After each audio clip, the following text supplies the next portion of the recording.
BMG წარმოგიდგენთ.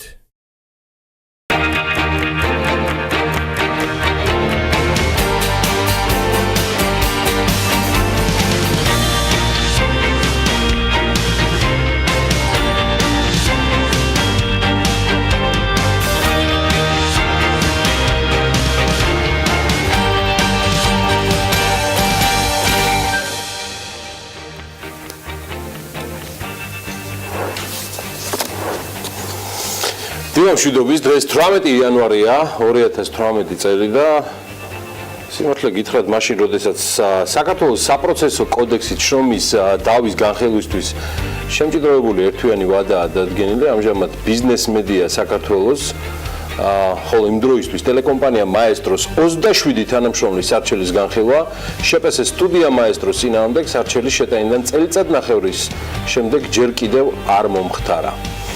გათავისუფლებული თანამშრომლების ინტერესებს სასამართლოში საქართველოს პროფესიული კავშირების გაერთიანება იცავს, სწორედ აღნიშნულმა გაერთიანებამ 2016 წლის 1 ივლისს თბილისის საქალაქო სასამართლოს შეპესეს სტუდია მაესტროს წინააღმდეგ სარჩელით მიმართა ზემოთ ხსენებული 27 თანამშრომლის სამსახურში აღდგენის იძულებით მოცდენის სახელფასო დავალიანებისა და გამოუყენებელი შვებულების კომპენსაციის ანაზღაურების მოთხოვნით. გასული წელიწადნახევრის განმავლობაში არსებული საქმე რამდენჯერმე გადაეწერა სხვადასხვა მოსამართლეთა უკაცრავად მოსარჩელეთა ადვოკატის მხრიდან მოსამართლის თანაჟემწესთან აქტიურმა კომუნიკაციამ ვერ უზრუნველყო პროცესის დაჩქარება, მეტიც ამ დროისთვის მომჩივარი მხარისთვის პროცესის ჩანიშვნის სავარაუდო თარიღიც უცნობია. მოკლედ, ეს ამბავია დღეიდან მოყოლებული BMG-ს უკლებლივ ყველა ეთერი სწორედ ამ ინფორმაციით დაიწყება და გაგრძელდება მანამ, ვიდრე სასამართლო არ ინებებს კეთილს და დროულად არ მიაქცევს ყურადღებას ამ საჩივარს, რასაც წინასწარ ულოცავ სასამართლო ინსტიტუტს. საქართველო კი კვლავ ნაწილობრივ თავისუფალი ქვეყნების კატეგორიაშია. ასეთია ჩვენი ქვეყნის შეფასება Freedom House-ის ანგარიშით, რომელიც სულ რამდენიმე დღის წინ გამოქვეყნდა. ოჩოჩ ქულათა სისტემაში, სადაც მაქსიმალური 100 ქულაა, საქართველოს 64 ქულა აქვს მინიჭებული. შეფასების იმ ნაწილში, სადაც პირველი საუკეთესო და 7 ყველაზე ცუდი შედეგია, 3 ქულა აქვს მინიჭებული ადამიანის უფლებების, პოლიტიკური და სამოქალაქო უფლებების მიმართულებით. ანგარიში საქართველოს სულ რამდენჯერმეა ნახსენები, მათ შორის საკონსტიტუციო ცვლილებებისა და აზერბაიჯანელი ჟურნალისტის აფგან მუხთარლის გატაცების გამო. თავად ანგარიში ნათქვამია, რომ ჟურნალისტი ქართულად მოლაპარაკე პირებმა მოიტაცეს, სახელმწიფო საზღვარზე გადაიყვანეს. ეს შემაშფოთებელი და არასასიამოვნო მინიშნებაა ქვეყნის ხელისუფლებისთვის, ჩვენთვის და ქვეყნის იმიჯისთვის. ქვეყანაში მისი მოქალაქეების, ბინადრების, ტურისტების თუ ვიზიტორების უსაფრთხოებაზე პასუხისმგებელი ხელისუფლება ძალიან ბევრი და საკმაოდ მძიმე კითხვების ადრესატი ამ დრომდე კვლავ რჩება. მნიშვნელოვანია, რომ ამ კითხვების არსებობას და ქვეყნის იმიჯისთვის დიდ რისკებს ადასტურებენ მმართველი პოლიტიკური გუნდის ძალის პასუხისმგებლიანი წევრების. ვაშინგტონი კი, სადაც აფგან მუხთარლისთვის წაყენებულ ბრალდებებს პოლიტიკურად მოტივირებულს უწოდებენ, ჟურნალისტვის 6 წლიანი პატიმრობის შეფარდების გამო შეშფოთებას გამოთქვამენ. ოფიციალური განცხადებაში ისაა აღნიშნული, რომ შეერთებული შტატები ყურადღებით აკვირდება საქართველოში მუხთარლის გადაცემის საქმეზე მიმდინარე გამოძიებას და მოუწოდებენ ქართულ მხარეს, რომ პროცესი სრულფრაცოვნად გამჭვირვალედ და ოპერატიულად განახორციელონ. აფგან მუხთარლის გასამართლების მწვავე განცხადებას ეუთოც გამოეხმაურა. საქართველოსთან მიმართებით კი მათ ვებგვერდზე გამოქვეყნებულ განცხადებაში აღნიშნულია, რომ მუხთარლი კონტრაბანდისა და საზღვრის უკანონო კვეთის ბრალდებით გაასამართლეს მაშინ, როდესაც არსებობს ინფორმაცია, რომ ჟურნალისტი თბილისიდან გაიტაცეს. ეუთოს წარმომადგენელი მიუთითებს, რომ საქართველოს ხელისუფლების მხრიდან ამ საქმეზე დაწყებული გამოძიება დასრულებული ჯერ კიდევ არ არის.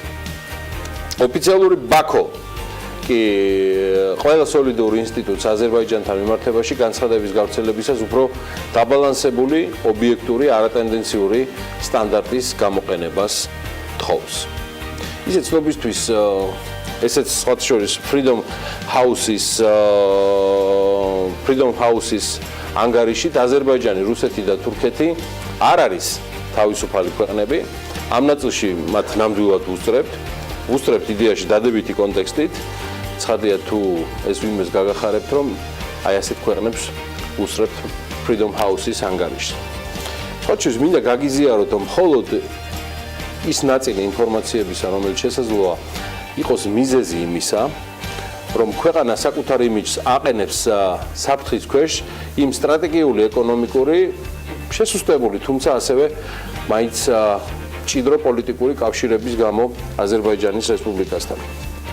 აზერბაიჯანმა 2017 წლის მეორე კვარტალში საქართველოში 127 მილიონი დოლარის ინვესტიცია განახორციელა, შესაბამისად წელს აზერბაიჯანი საქართველოსთვის იმ პერიოდში აზერბაიჯანი საქართველოსთვის შარშან ერთ-ერთი პირველი ინვესტორთაგანი გახდათ. აზერბაიჯანის მოქალაქეები სხვათა შორის აჭარის ავტონომიურ რესპუბლიკაშიც არიან წარმოდგენილნი.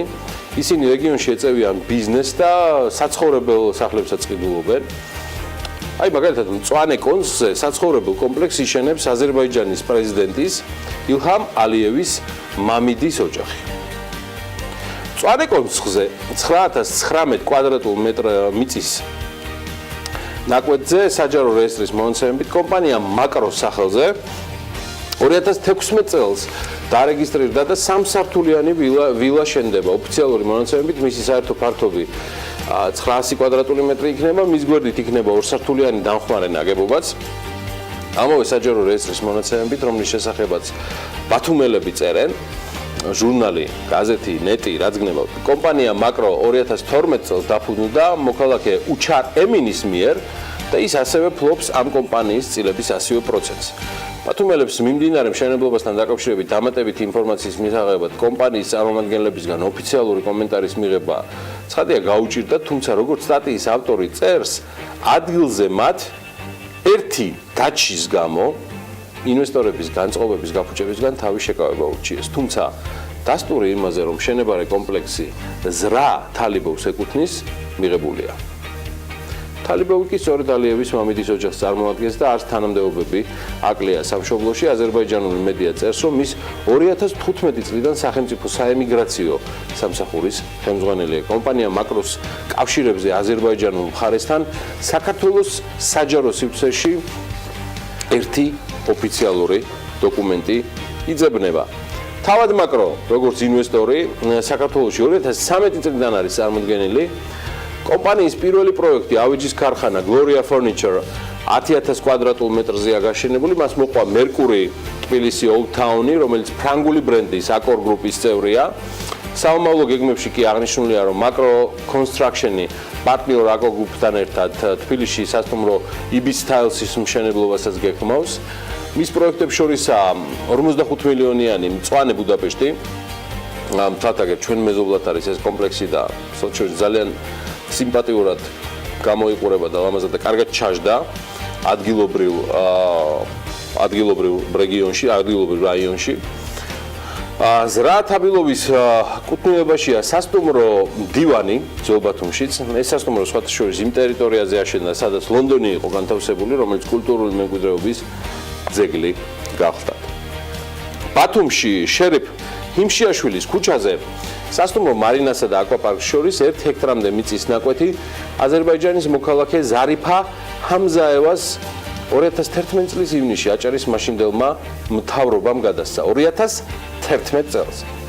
ხელშეკრულების გაფორმებიდან 20 თვეში 100 ნომრიანი სასტუმრო უნდა გახსნილიყო, თუმცა სასტუმროს გახსნა ამ მონაცემებით 2018 წლის მაისიდან არის დაგეგმილი. პირობების მიხედვით განსაზღვრული 50 მილიონის ნაცვლად 10 მილიონის ინვესტიცია განხორციელდა და 100 ადამიანის დასაქმების ნაცვლად კი 200 ადამიანი დასაქმდება. რადიო თავისუფლების აზერბაიჯანული ბიუროს ჟურნალისტის გამოძიების მიხედვით ილჰამ ალიევის მეუღლისა და ზარიფა ჰამზაევას ჰოლდინგში 23 კომპანიაა გაერთიანებული და ავიაციის სფეროს მომსახურებაში დომინანტური როლი აქვს. ზარიფა ჰამზაევა ნაციონალური ავიაკომპანია აზალის პრეზიდენტის მეუღლე გახლავთ. მეგობარი ქვეყანა აზერბაიჯანისგან განსაკუთრებული მხარდაჭერა საქართველოს 2006 წელს მიიღო, როდესაც რუსეთის სახელმწიფო კომპანია გაზპრომმა ცივ ზამთარში გაზის მიწოდება საკმაოდ საეჭვოდ შეწყვიტა.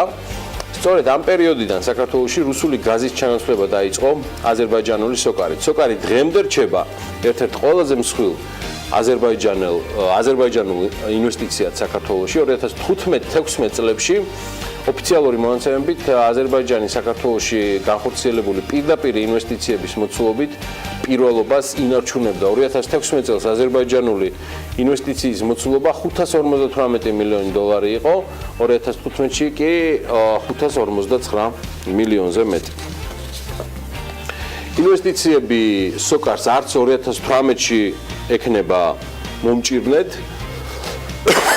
უკაცრავად აზერბაიჯანის ნავთობკომპანია 2018-ში საქართველოში ძველი ამორტიზებული მილსადენის რეაბილიტაციას გეგმავს. სხვა შორის ინფორმაცია ტრენს სოქარ ენერჯი ჯორჯიას ხელმძღვანელმა მაჰირ მამედოვმა მიაწოდა. მამედოვის განმარტებით 2017 წლის დეკემბერში სოკარ ჯორჯია გაზმა ახალი გაზმომარაგების ქსელის მშენებლობისთვის საქართველოს მთავრობის წინაშე ნაკისრის საინვესტიციო ვალდებულებების განხორციელება წარმატებით დაასრულა. კომპანია სოკარს საკუთარი სახსრებით სხვა უცხოური კომპანიის მონაწილეობის გარეშე აზერბაიჯანში მდებარე საბადოებიდან საქართველოს ბუნებრივ აირს აწვდის. ასევე აზერბაიჯანის სახელმწიფო ნავთობკომპანია სოკარ ჯორჯია გაზის მეშვეობით კი საქართველოს სხვადასხვა რეგიონში ბუნებრივი აირის გამანაწილებელ ქსელებს მართავს.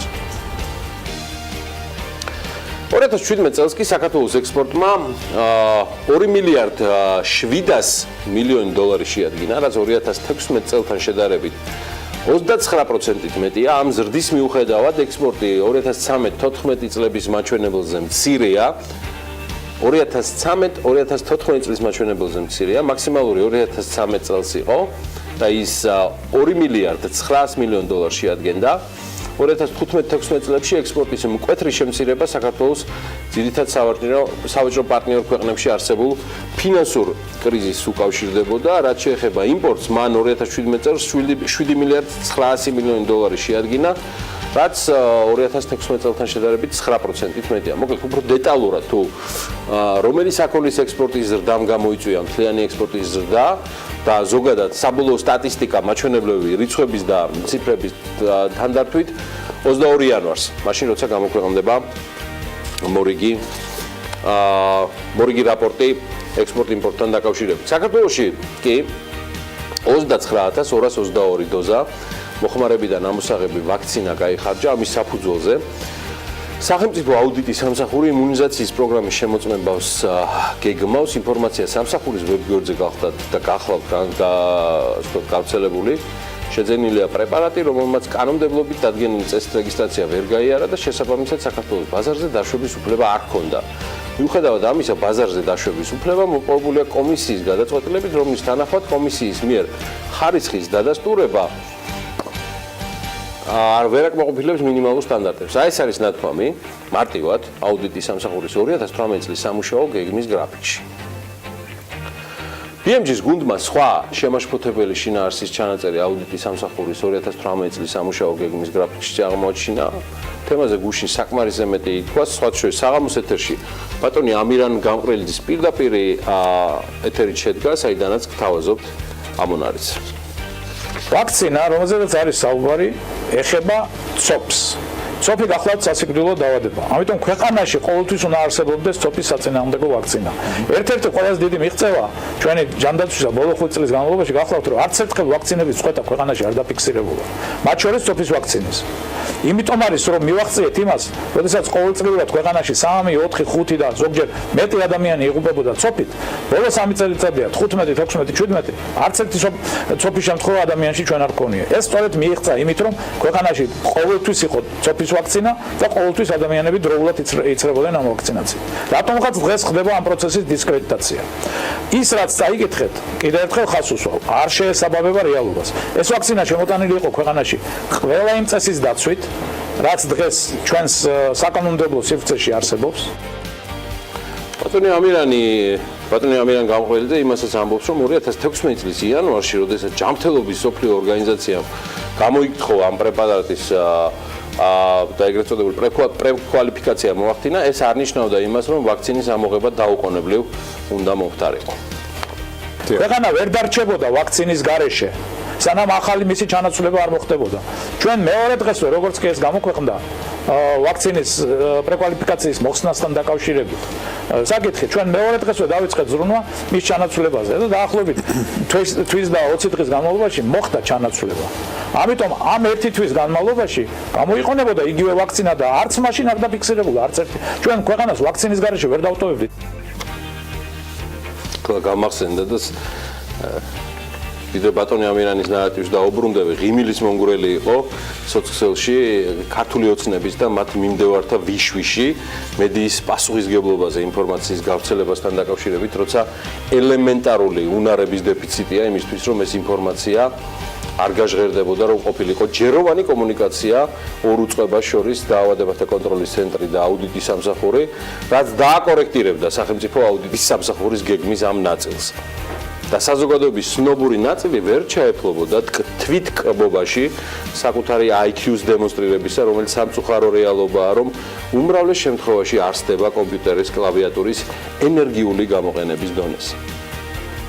მეწუნეთ, იმის იქით სრული სიცარიერეა და ბრიტანელებს საჩუქრის უკეთესი გამონათქვამი აქვთ, რომელიც ყველაზე მეტად მიესადაგება ამ პერსონაჟებს talking nonsense. ოღონდ ამ შემთხვევაში ღმერთმა დაგიფაროთ და ალაპარაკდნენ. ეს ის კატეგორიაა აუცილებელი და გადაუდებელი იმუნიზაციაც რომ არ უშვებთ. მოდი დავუბრუნდეთ იმუნიზაციის თემას, რომელსაც მთლად NDI-ის გამოკითხვას თუ ენდობით, ენდეთ ისე იდეაში პრობლემა არ მაქვს და პირიქით ყველაზე გავლენიანმა ტელეკომპანიებმაც კი მათი კვლევებით პირველი სიუჟეტები დაუთმეს გამოქვეყნებული გეგმის მიხედვით გათვალისწინებულია 2016-17 წლებში ჩატარებული იმუნიზაციის პროგრამის შემოწმება სახელმწიფო ბიუჯეტიდან პროგრამის ფარგლებში ორივე წელს ჯამში 32 მილიონი ლარია დახარჯული საბოლოო პასუხი არსებობდა თუ არა დარღვევები იმუნიზაციის პროგრამაში აუდიტის დასრულების შემდეგ გახდება ცნობილი ინფორმაციის გამოქვეყნებიდან რამდენიმე საათში ჯანდაცვის სამინისტროში განმარტებებისთვის საგანგებო ბრიფინგი ჩატარდა და გაირკვა რომ ამ თემაზე 16 იანვარს შეხვედრაც გამართულა, თუმცა ამირან გამყრელიძე ამბობს, რომ ის რაც წერია პუბლიკაციაში რეალობას არ შეესაბამება და ამ საკითხზე დაავადება და კონტროლის ეროვნულ ცენტრს გაცემული აქვს რამდენჯერმე არგუმენტირებული პასუხი აუდიტის სამსახურისთვის. მოგვიანებით განმარტება გავრცელა აუდიტის სამსახურმაც აგერ ამონარიდის ეს ფაქტი გახდა ერთ-ერთი მოტივი აუდიტის სამსახურისთვის იმუნიზაციის პროგრამის შესაბამისობის აუდიტი შეგვეტანა 2018 წლის აუდიტორულ გეგმაში სახელმწიფო აუდიტის სამსახურმა მიზანშეწონილად ჩათვალა დეტალურად შეესწავლა ჯანდაცვის საერთაშორისო ორგანიზაციის მიერ გაცემული რეკომენდაციების შესრულების მიმდინარეობა 2018 წლის აუდიტის გეგმაში გამოქვეყნების შემდეგ სახელმწიფო აუდიტის სამსახურსა და სამინისტროს შორის შედგა სამუშაო შეხვედრა, სადაც სამინისტროს მხრიდან წარმოდგენილ იქნა სხვადასხვა არგუმენტები და მტკიცებულებები, მათ შორის ცოფის საწინააღმდეგო ვაქცინის ხარისხის შესახებ. სახელმწიფო აუდიტის სამსახური ეჭქვეშ არ აყენებს სახელმწიფო იმუნიზაციის პროგრამას, მათ შორის ცოფის საწინააღმდეგო ვაქცინაციის ნაწილში. ნათქვამია სახელმწიფო აუდიტის სამსახურის საღამოს განცხადებაში. მოკლედ, ჭირი იქა, ხინი აქა, ქატო იქა, ქვილი აქა.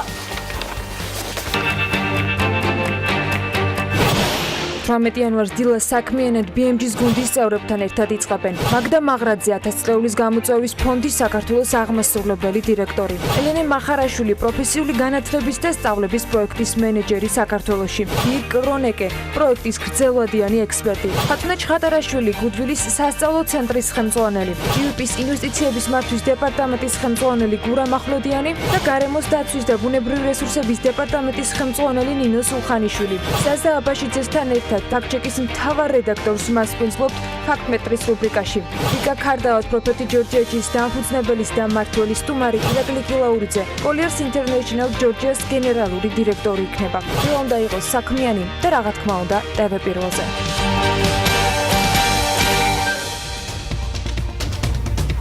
საქართველოს მოქალაქეები ქარის ელექტროსადგურის აქციების შეძენას შემოდგომიდან შეძლებენ. გიორგი გახარია კი დარწმუნებულია, რომ საპენსიო რეფორმაზე რეგულირების გავლენის შეფასება ჩატარდება. ეს კი თელარაგევანდია იყო. განათლების და მეცნიერების სამინისტროს არ ყავს კვალიფიციური გუნდი მოსწავლეთა სპეციალური საჭიროების შესაფასებლად. ეს კი კვლავ აუდიტის სამსახურის დასკვნიდან ერთ-ერთი ამონარიდია. არათუ დასკვნიდან, სავარაუდოდ გეგმიდან. ამასობაში კი ვიდრე ჩვენ სხვადასხვა თემებით ვართ დაკავებული, ნონა მამულაშვილი შვეიცარია საქართველოს ბიზნეს ასოციაციის პრეზიდენტად 4 წლის ვადით აირჩიეს. ნონა მამულაშვილი პარალელურად საერთაშორისო სავაჭრო პალატის ვიცე-პრეზიდენტის პოსტსაც იკავებს და ამ თანამდებობას მომავალში შეინარჩუნებს და შეითავსებს ახალ საპრეზიდენტო პოსტთან ერთად. BMG-სთან საუბრისას ნონა მამულაშვილი აცხადებს, რომ ახალ თანამდებობაზე საკმაოდ საინტერესო გეგმები აქვს და აპირებს ასოციაციის მეშვეობით გააქტიუროს შვეიცარიელი ბიზნესმენები საქართველოში და პირიქით. წელს მოხდა EFTA-სთან თავისუფალი ვაჭრობის ხელშეკრულების რატიფიცირება და წელს იქნება საკმაოდ აქტიური პერიოდი ამ მიმართულებით. ვეცდებით საქართველოში შვეიცარიელი ინვესტორები დავაინტერესოთ და რაც თავარია საქართველოდან გავიყვანოთ ქართველი ბიზნესმენები შვეიცარიაში აცხადებს მამულაშვილი. შვეიცარია საქართველოს ბიზნეს ასოციაცია 2005 წლიდან მოქმედებს, სხვათა შორის გუშინ არჩეულებრივი ნონა მამულაშვილის ამ ბიზნეს გაერთიანების ხელმძღვანელად დანიშვნის ერთ ინგლისურ ტექსტსაც წავაწყდი, რომელიც სხვათა შორის BMG-ზე დაყრდნობით მან რამდენიმე ჭკვიანში ჯიგა მორჩათ ნიჭიერებს. მოკლედ ნონა ინგლისური ტრანსკრიპტით ICC-ის, ანუ საერთაშორისო ისლამური ორგანიზაციის ვიცე-პრეზიდენტად დანიშნეს. არაუშავს, სადაც ამდენი გულმოდგინე და იმავდროულად სრულიად ინტელექტისადმი ცხადია რეზისტენტული მხარდაჭერი და მიმდევარი ყავს ქვეყნის იმუნიზაციის პროგრამას Facebook ლომების თუ ძუხვადების სახით, როგორმე ამასაც გადავიტანთ. ნონა მამულაშვილს კი განსაკუთრებულ წარმატებას უსურვებ. და ვინ თუ არა, შემდეგი დილამშვიდობისა ეკუთვნის ტრადიციულად ანნა ლაპიაშვილს. ანნა, მოგესალმები დილამშვიდობის. დილამშვიდობის გიორგი. კარგად გავუდინე დღეს არა? მივესალმები მაყურებელს, შევეჩვით და მაყურებელს დარძმებული რომ არ მოიწყენ და იმ შესავლით, რომელთაც საქმიანი ვართ გაიხსნა, თუმცა წინ არანაკლებ საინტერესო ამბები გეოვდებათ და ბიზნეს სიახლეების პირველი ნაწილით ვართ სულ რამდენიმე წამში ეთერში.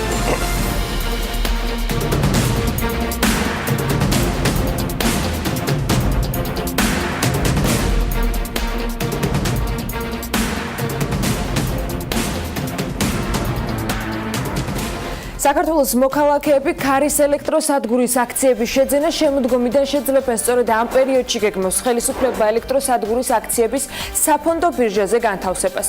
ქართლის ქარის ელექტროსადგურის დირექტორთა საბჭოს თავმჯდომარის განცხადებით ჯერ ცნობილი არ არის რა მოცულობის აქციები გავა ბირჟაზე და რა იქნება თითოეულის ნომინალური ღირებულება. თორნიკე ყაზარაშვილის თქმით ამ ეტაპზე ევროპის რეკონსტრუქციისა და განვითარების ბანკთან სამართლებრივ საკითხებზე მოლაპარაკებები მიმდინარეობს, რადგან ქარის სადგური იბერდის 22 მილიონიანი სესხით არის აშენებული. სადგური ექსპლუატაციაში 2016 წლის 20 დეკემბერს ოფიციალურად შევიდა. წლის განმავლობაში კი 87 მილიონ 800,000 კილოვატ-საათი ელექტროენერგია გამოიმუშავა და შემოსავალმა 5 მილიონ დოლარს გადააჭარბა. საქართველოს ვიცე-პრემიერი გიორგი გახარია დარწმუნებულია, რომ საპენსიო რეფორმაზე რეგულირების გავლენის შეფასება ჩატარდება. გახარიამ BMG-ს კითხვის საპასუხოდ განაცხადა, რომ საპენსიო რეფორმაზე რია უნდა არსებობდეს. BMG-ს ოფიციალურად დაუდასტურეს კიდეც რამდენიმე დღით ადრე, რომ შტატების საერთაშორისო განვითარების სააგენტოს პროექტის მართულობა განვითარებისათვის დაკვეთით აისეტმა საპენსიო რეფორმის რეგულირების გავლენის შეფასება უკვე ჩაატარა, რომელიც ეკონომიკის სამინისტროს შიდა მოხმარებისთვის გაკეთდა და შესაბამისად ის ჯერჯერობით არ საჯაროვდება.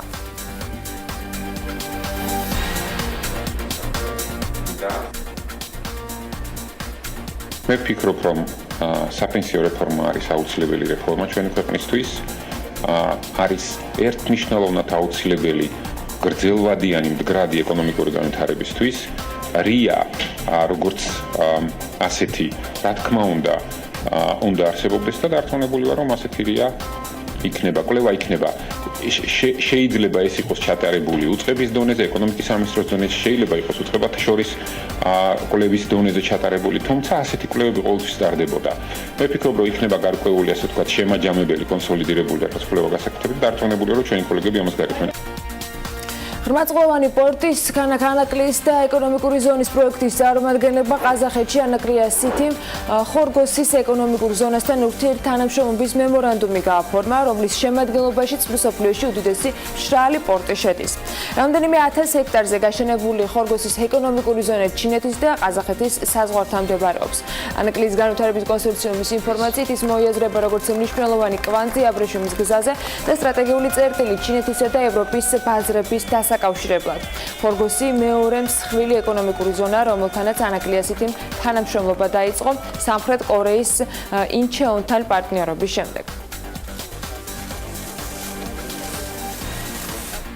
განათლებისა და მეცნიერების სამინისტრო არ ფლობს სრულ და ზუსტ ინფორმაციას სპეციალური საგანმანათლებლო საჭიროების მქონე მოსწავლეების და ინკლუზიური სწავლების პროგრამის პოტენციური მოსარგებლეების შესახებ.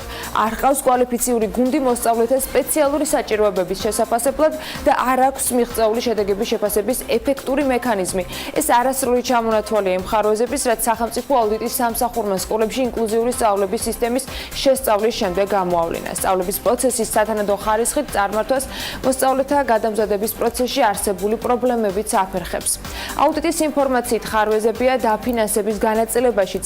აუდიტის სამსახურმა განათლებისა და მეცნიერების სამინისტროს მისცა რეკომენდაციები, მათ შორის მოსწავლის ჩარით სხვამდე შეაფასოს სკოლის გარემო და ეტაპობრივად მოახდინოს სკოლებში სრული ადაპტაცია.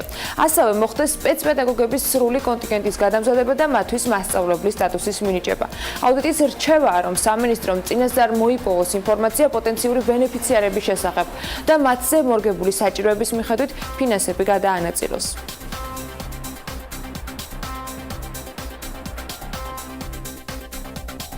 საქართველოს მთავრობამ სამკურნალო საშუალებების ხარისხის სახელმწიფო კონტროლის 2018 წლის პროგრამა დაამტკიცა. მიზანი კი უხარისხო და ფალსიფიცირებული პროდუქტისაგან ფარმაცევტული ბაზრის დაცვა.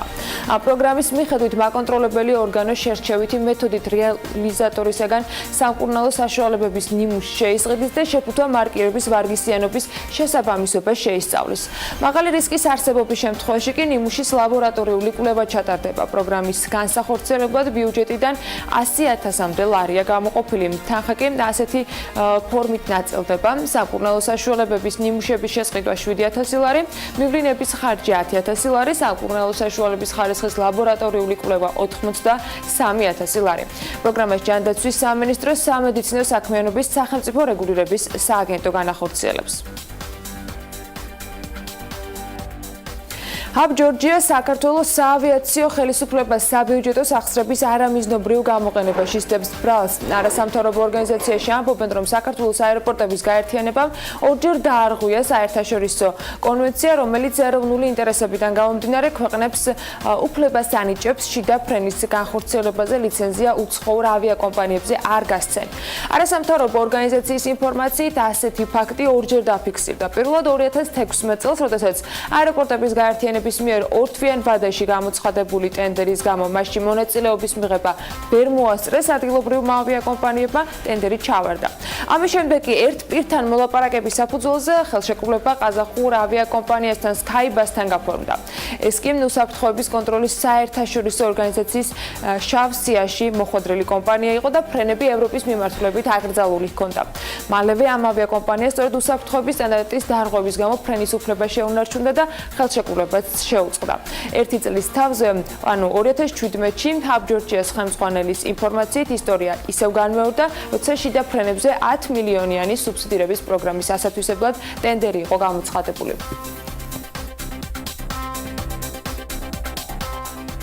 რუსთავის აზოტის მფლობელი კომპანიის დირექტორის ეფრემ ურუმაშვილის განცხადებით, რუსთავის აზოტისათვის 2017 წელი კარგი წელი იყო, ხოლო 2018-ში კიდევ უკეთესის მოლოდინი აქვთ. მისი თქმით, კომპანია ძირითადად ექსპორტზე მუშაობს, შესაბამისად, კურსის მერყეობა კომპანიის შემოსავალზე დამატებით დადებით გავლენას ახდენს.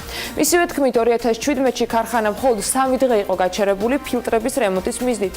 ის ასევე აღნიშნავს, რომ მათი წარმოებიდან წელიწადში დაახლოებით 450,000-500,000 ტონა ექსპორტზე გააქვთ მსოფლიოს ბევრ ქვეყანაში, ინდოეთიდან ბრაზილიამდე, შესაბამისად საექსპორტო არეალი დივერსიფიცირებულია და მისი გაფართოების გეგმები არ არის. რაც შეეხება ადგილობრივ ბაზარს, ის მცირე მოცულობის არის, მთლიანად იმპორტის ჩათვლით ქართული ბაზრის მოხმარება 100,000 ტონას შეადგენს, აქედან კი რუსთავის აზოტზე დაახლოებით 65-70% მოდის.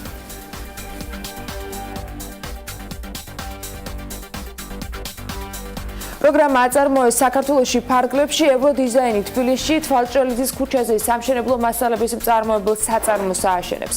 საწარმოს ასაშენებლად კომპანიას 6206 კვადრატული მეტრის უძრავი ქონება გადაეცა. სახელმწიფო ქონების ეროვნული სააგენტოს ინფორმაციით, ინვესტიციის მოცულობა 2,10,744 ლარი იქნება და ადგილზე 43 ადამიანი დასაქმდება. პროგრამა ქონების გადაცემის ინდუსტრიული სოფლის მეურნეობის და სასტუმრო კომპონენტის ფარგლებშია მხარდაჭერილი.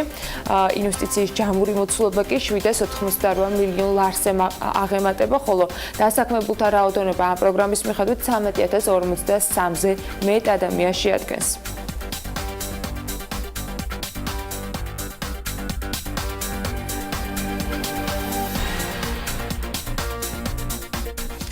ტუროპერატორ კაპიტან პლუსის ორგანიზებით სასტუმრო ბილთმორის ბელრუმში 17 იანვარს ვორქშოპი საქართველოს გამყვანი ოპერატორების მონაწილეობით მოეწყო ზამთრის ასევე ზაფხულის მთავარი სამოგზაურო მიმართულების გაცნობის მიზნით. ამ ვორქშოპზე წარმოდგენილი იყო ანტალიის წამყვანი სასტუმროები, თუ რა შესაძლებლობები და უპირატესობები აქვთ მათ და როგორია 2018 წლის მოლოდინები ტურისტულ სექტორში.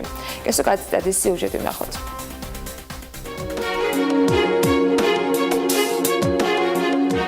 რატომ უნდა დავისვენოთ თურქეთში, კერძოდ ანტალიაში და რა შესაძლებლობებს გვთავაზობს აღნიშნული კურორტი?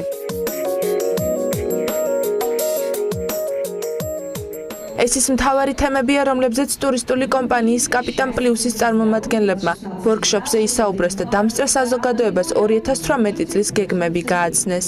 მათ თანახმად ირკვევა, რომ აღნიშნული კომპანია თანამშრომლობს ისეთ წამყვან სასტუმროთა ქსელებთან, როგორებიცაა მაგალითად Max Royal, Voyage Hotels და Rixos-ი. თავად კომპანიის წარმომადგენლები კი ამბობენ, რომ ის მომსახურების დონე, რასაც მომხმარებელს ყოველდღიურად სთავაზობენ, ყველა ასაკისა და გემოვნების ადამიანზეა მორგებული.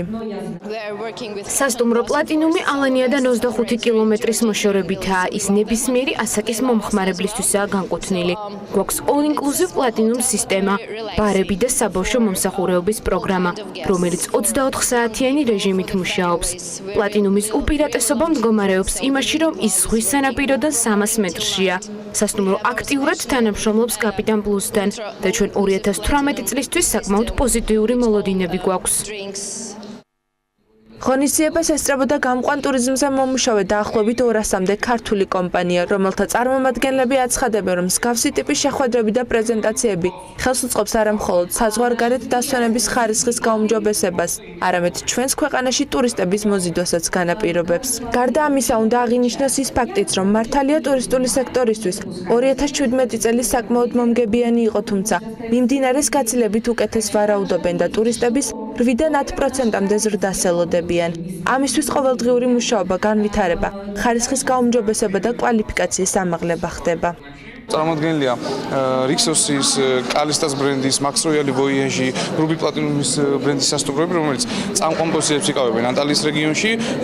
ჩვენი კომპანიით, კაპიტან პლუსის 25 წლიანი ისტორიის განმავლობაში ბევრი სასტუმრო ყოფილა ჩვენს ლისტში, მაგრამ ეს სასტუმროები დამიჯერეთ მერწმუნეთ, რომ არიან ყველაზე საუკეთესო, ყველაზე ხარისხიანი და ყველაზე მოთხოვნადი სასტუმროები. შესაბამისად, ამიტომ შევაჩერეთ სწორება მას და ამიტომ დავუპატიჟეთ საქართველოში ეს ბრენდები. კაპიტან პლუსი უკვე 25 წელზე მეტია ქართულ ბაზარზე გამყვანი ტურიზმით არის დაკავებული და კომპანია მსგავსი ტიპის ვორქშოპებს წლების მანძილზე სხვადასხვა გამყვანი ოპერატორებისთვის ატარებს.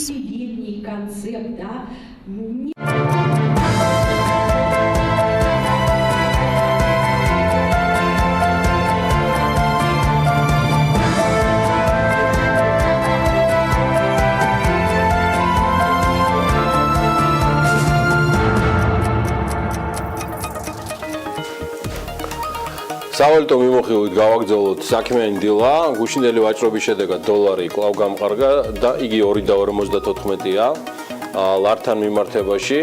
იდეაში ზუსტად ასეთი იყო ჩვენი პროგნოზი გუშინდილით.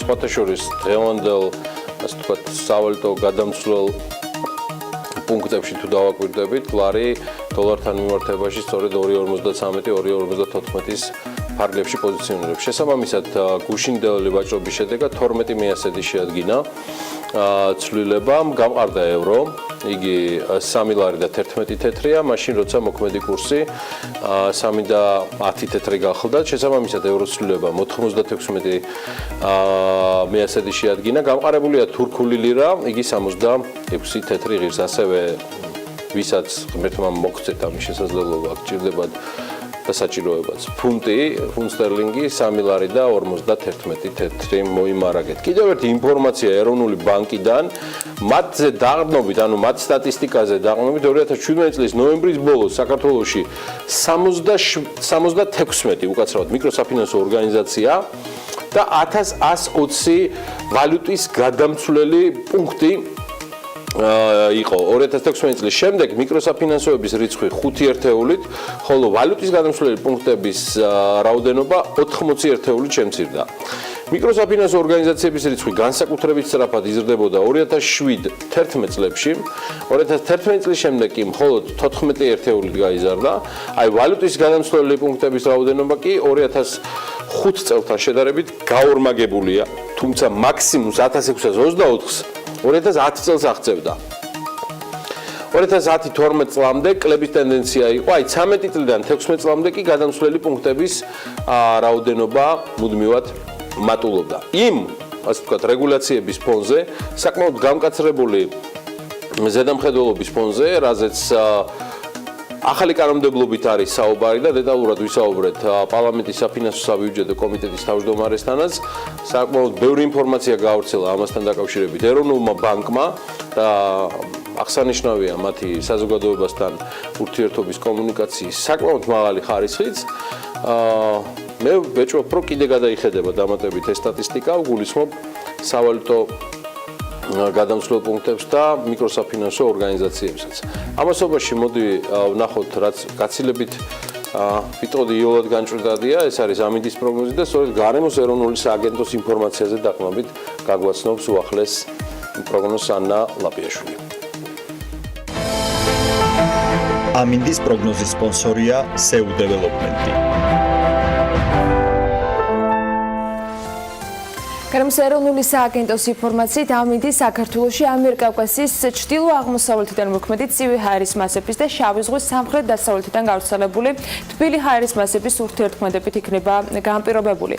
მოსალოდნელია დრო გამოშვებით ღრუბლიანობის მომატებაც და დასავლეთ საქართველოს ზოგიერთ რაიონში მცირე წვიმაც, მაღალმთაში კი მოთოვს, ზემო იმერეთსა და კოლხეთის დაბლობზე კი აღმოსავლეთის მიმართულების ძლიერი ქარი იქროლებს.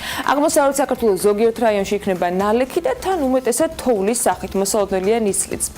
სოხუმში იწმევზე 15 გრადუსი იქნება, ბათუმში 17 გრადუსია ნავარაუდები, თუმცა უნალექოთ ჩაივლის დღე, ისევე როგორც ქობულეთში და სხვათა შორის ფოთშიც ანალოგიური ტემპერატურა და შესაბამისად ამინდის პროგნოზია მოსალოდნელი. ქუთაისში 14 გრადუსი იქნება და უნალექოთ ჩაივლის დღე, ზუგდიდში მცირე წვიმაა ნავარაუდები და 15 გრადუსი, ოზურგეთში 17 გრადუსი, ონში 7 გრადუსი და გორში შესაძლოა თოვლწყაბთან ერთად 7 გრადუსი დაფიქსირდეს და არც ნისლი დაიკლევს პრინციპში დღევანდელ დღეს რამეს. ცხინვალში შესაძლოა იყოს მცირე თოვლწყაბი, ნისლი და 6 გრადუსი, მარნეულში თოვლწყაბი იქნება და 5 გრადუსი დაფიქსირდება, რუსთავშიც მცირე თოვლწყაბია მოსალოდნელი და აქაც 5 გრადუსია ნავარაუდები, ახალციხეშიც ანალოგიურად, თუმცა უნალექოთ ჩაივლის დღე. ბორჯომში 6 გრადუსი დაფიქსირდება, ბაკურიანში დღის განმავლობაში მაქსიმალური ტემპერატურა მხოლოდ 1 გრადუსია, ახალქალაქში კი ყინავს და 0 გრადუსი იქნება, მიუხედავად იმისა, რომ უნალექოთ ჩაივლის დღევანდელი დღე. სტეფანწმინდაში მცირე თოვლი და ნისლია ნავარაუდები და 2 გრადუსი, თელავში თოვლწყაბი, ნისლი და +5 გრადუსი იქნება. თბილისში დრო გამოშვებით ღრუბლიანობა მოიმატებს, შესაძლოა იყოს მცირე თოვლწყაბი, თან ნისლი, იქროლებს ქარიც, დღის განმავლობაში მაქსიმალური ტემპერატურა კი 6 გრადუსია. მასწავლებელთა და სკოლის დირექტორთა პროფესიული განვითარება, საგანმანათლებლო შეფასების ხელშეწყობა და სკოლების რეაბილიტაცია. დაგველოდეთ, სულ რამდენიმე წუთში, მას შემდეგ რაც კიდევ მცირედი შეივსება პირველის ხაზინა, ანუ იქნება სარეკლამო ბლოკი, ჩვენი სტუმარი პირველ ბლოკში იქნება მაგდა მაგრაძე, იგი ყველამ კარგად იცის 1000 ლეულის გამოწვევის ფონდის საქართველოს ხადი აღმასრულებელი დირექტორია და ზუსტად ამ თემებზე ვისაუბრებთ. თუმცა სხვა თემებიც იქნება საინტერესო. დროებით.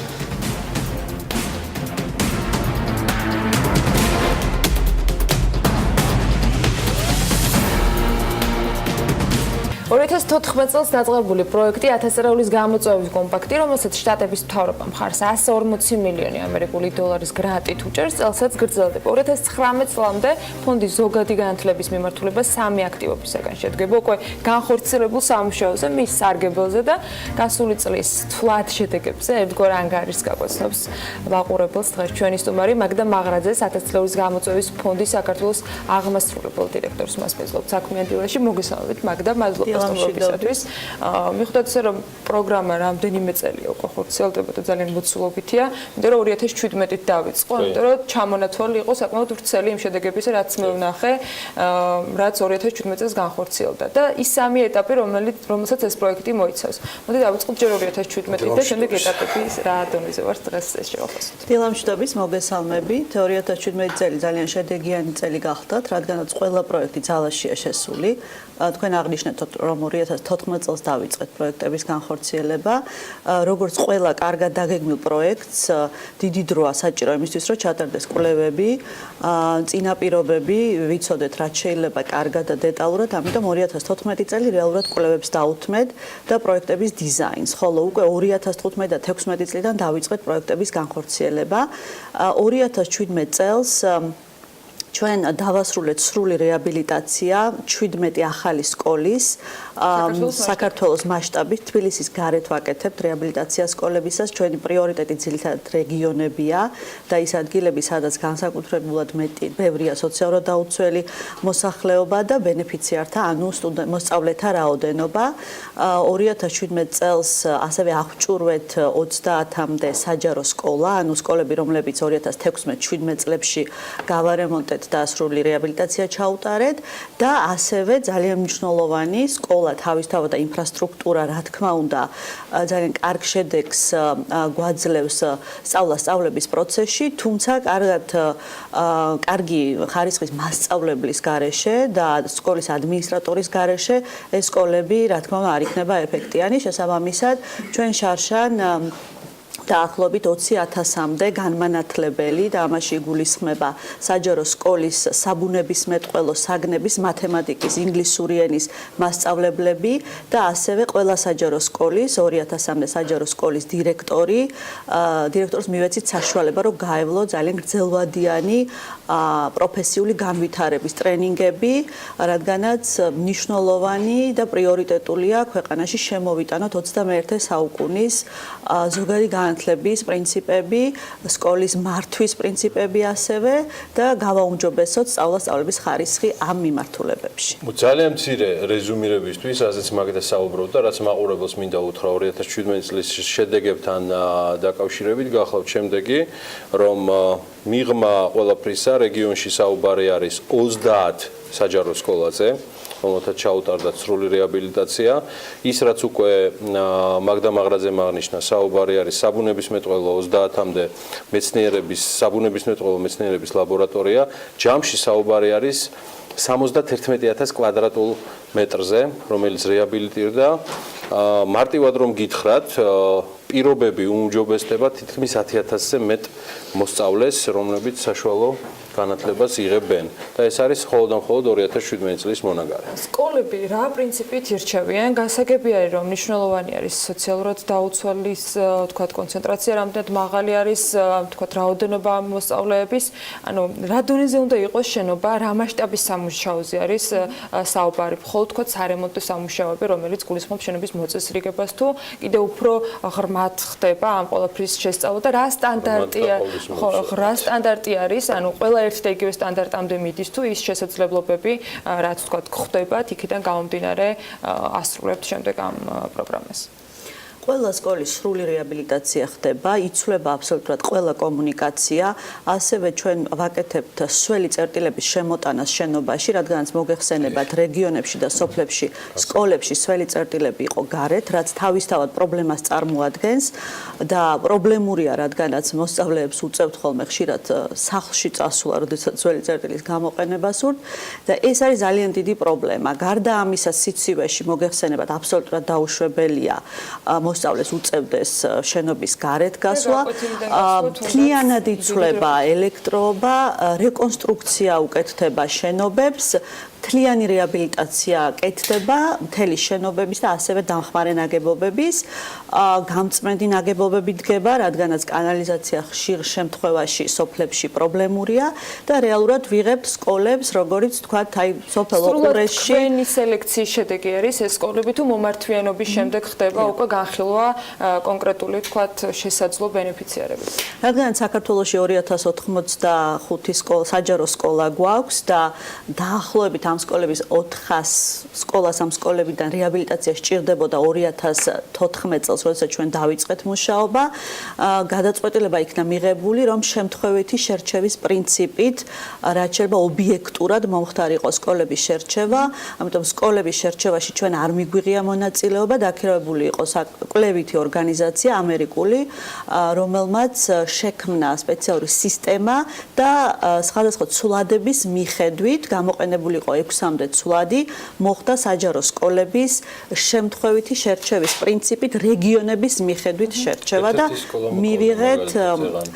მივიღეთ ასე დაახლოებით 140 საჯარო სკოლას, აიდანაც 100-მდე სკოლას ჩვენ სრულ რეაბილიტაციას ჩაუტარებთ. გარდა ამისა, აქ უნდა აღნიშნოს, რომ 2017 წელს ჩვენ 28 ახალი საჯარო სკოლის რეაბილიტაცია დავიწყეთ, რომელსაც წელს დავასრულებთ და წელს კიდევ 30 საჯარო სკოლას დავამატებთ. მე მინდოდა მეთქვა, რომ არის სოფლები, სადაც საჯარო სკოლა არის ერთ-ერთი ყველაზე ღირსშესანიშნავი, მას მერე რაც შენობა, მას მერე რაც რეაბილიტაცია ჩაუტარდება და მომყავდა ასეთი მაგალითი ძალიან ცნობილი სოფელი ოყურეში, რომელსაც სხვათა შორის მინდა ბიზნესმენებს მიმართო, რომ ამ სოფელს განვითარება სჭირდება, იქ ახლა არის ძალიან კარგად აღჭურვილი რეაბილიტირებული სკოლა და რომ არ მოხდეს ასე ვთქვათ ახალგაზრდების გადინება, რადგან სკოლა უწყობს ხელს, რომ ახალგაზრდა დარჩეს და ბავშვი დარჩეს და ისწავლოს ოყურეში, მაგრამ იქ სხვა შესაძლებლობებია შესაქმნელი და მინდა რომ თქვენი ეთერით მოუწოდო და ბევრი ასეთი სოფელია, რა თქმა უნდა, რომლის განვითარებაში ახალი საჯარო სკოლის შექმნა ძალიან დიდი მნიშვნელობა აქვს და ამ მიმართულებით მიმაჩნია, რომ ძალიან დიდ საქმეს აკეთებს ამერიკის მთავრობის ეს გრანტი. უდაოდ ძალიან მნიშვნელოვანია ინფრასტრუქტურა, მით უმეტეს, როდესაც მცირეწლოვან ბავშვებზე არის საუბარი, ის გარემო, სადაც მათ უნდა მიიღონ განათლება. მეორე მხარე არის, რაც ასევე ახსენეთ, პედაგოგების გადამზადება. აი, რა თვლად შედეგზე შეგვიძლია გავიდეთ აქ, რა ანგარიში შეგვიძლია ამ შემთხვევაში წარმოვადგინოთ, იმიტომ რომ გასაგებია შესაძლებლობა ან თუნდაც გადამზადების კურსი, რომელსაც გამოიყენებენ. მაგრამ სად არის კონკრეტული თქვათ შედეგი, რაში შეგვიძლია ეს დავინახოთ?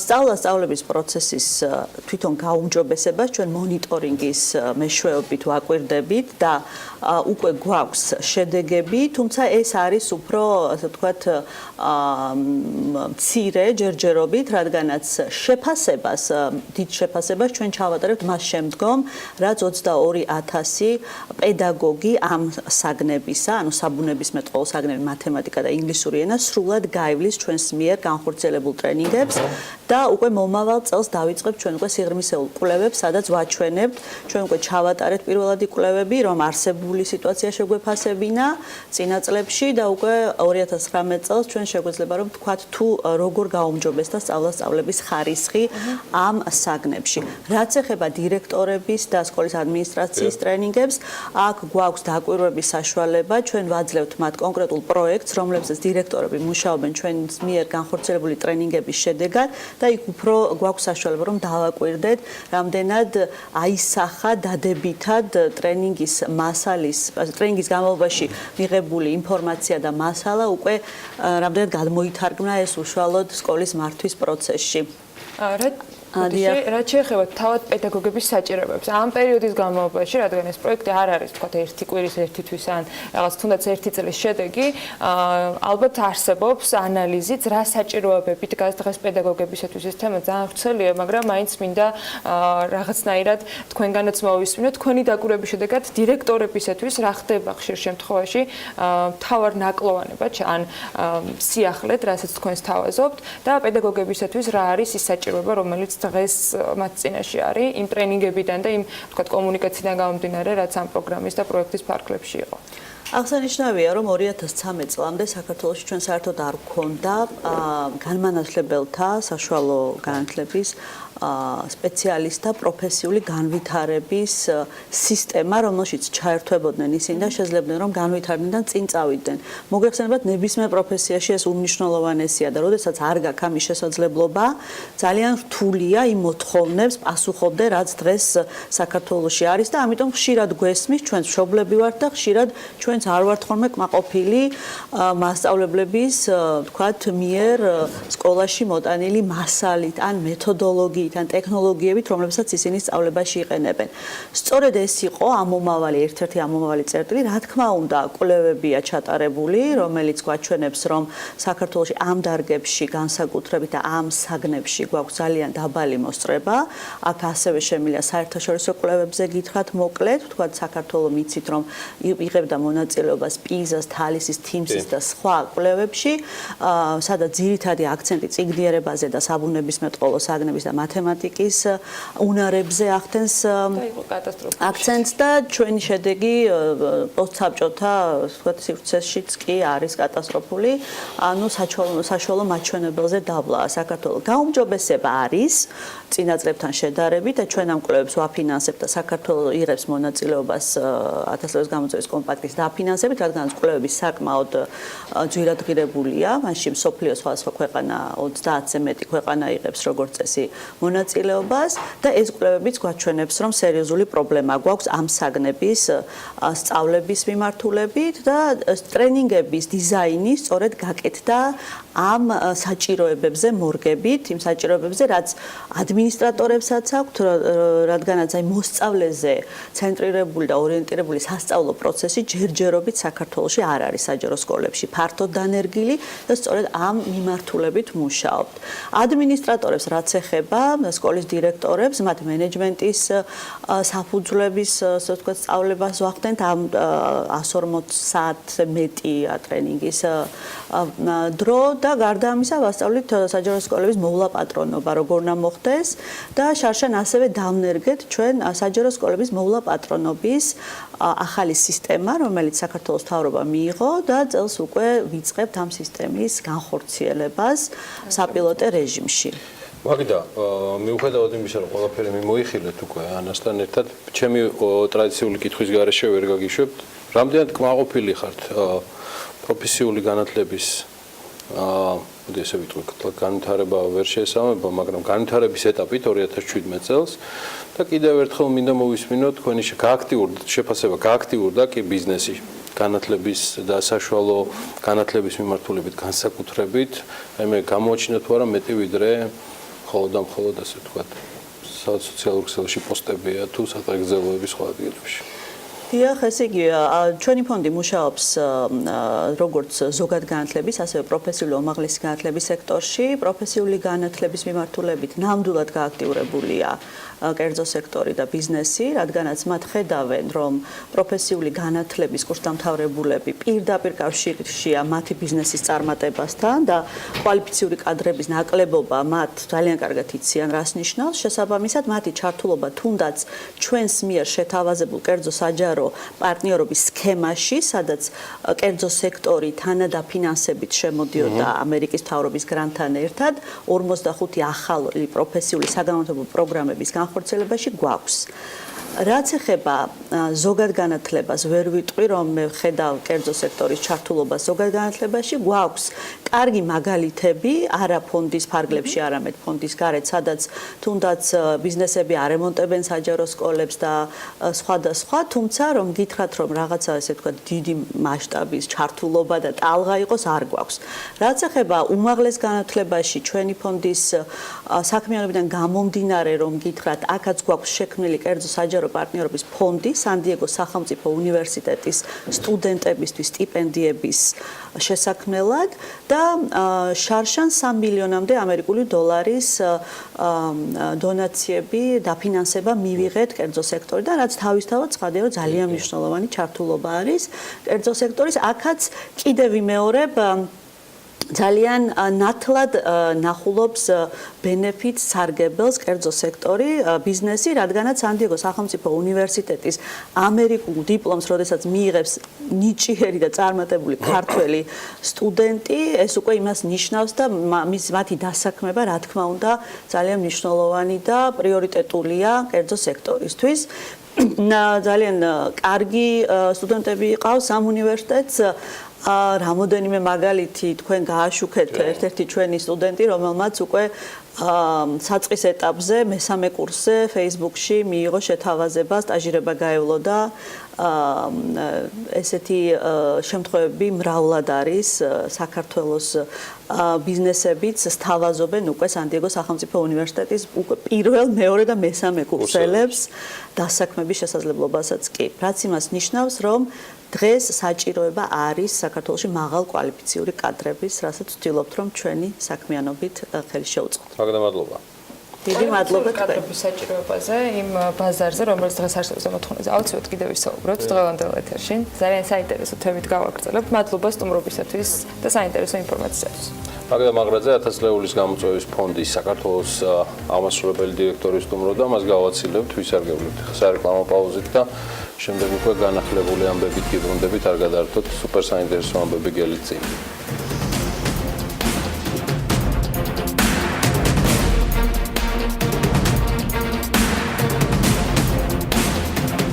თბილისში კვირის გარკვეულ დღეებში საზოგადოებრივი ტრანსპორტი ღამის საათებშიც იმოძრავებს.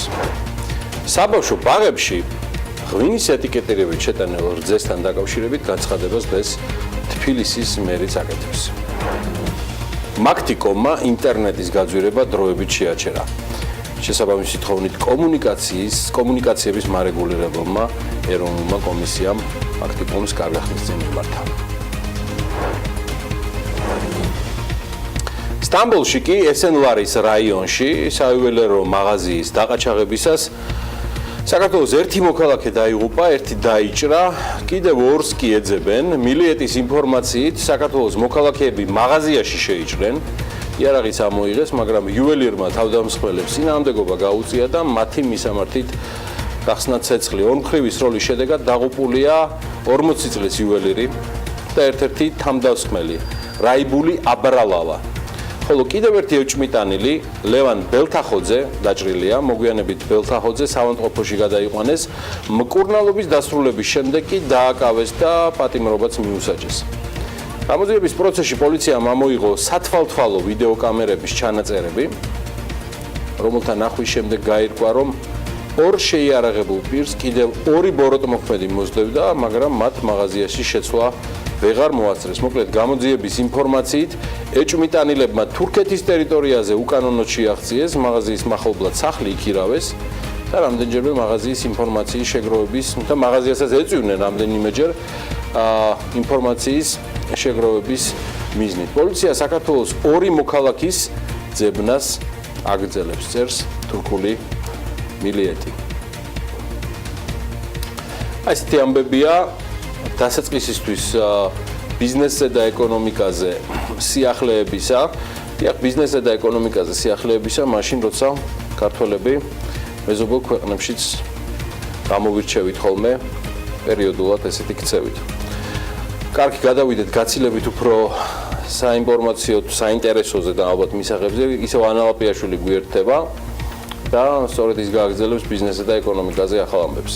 სულ რამდენიმე წამში უფრო ცლად წარმოგიდგენთ ბიზნესი ახლავს უკვე მოერნოს, თუმცა იქამდე ჩვენ ვერ შევეგუებით, რომ ვიღაცამ წაიხალტუროს, მით უმეტეს, როდესაც საქმე ბავშვებს ეხება. ეს თბილისის მერმა კახაკალაძემ თქვა რამდენიმე ბაღში საკვებთან დაკავშირებულ ხარვეზებზე საუბრისას. მისი თქმით, როდესაც მონიტორინგმა პრობლემა გამოაშკარავა და პროდუქტი ამოიცნეს, ის მაშინვე ამოიღეს.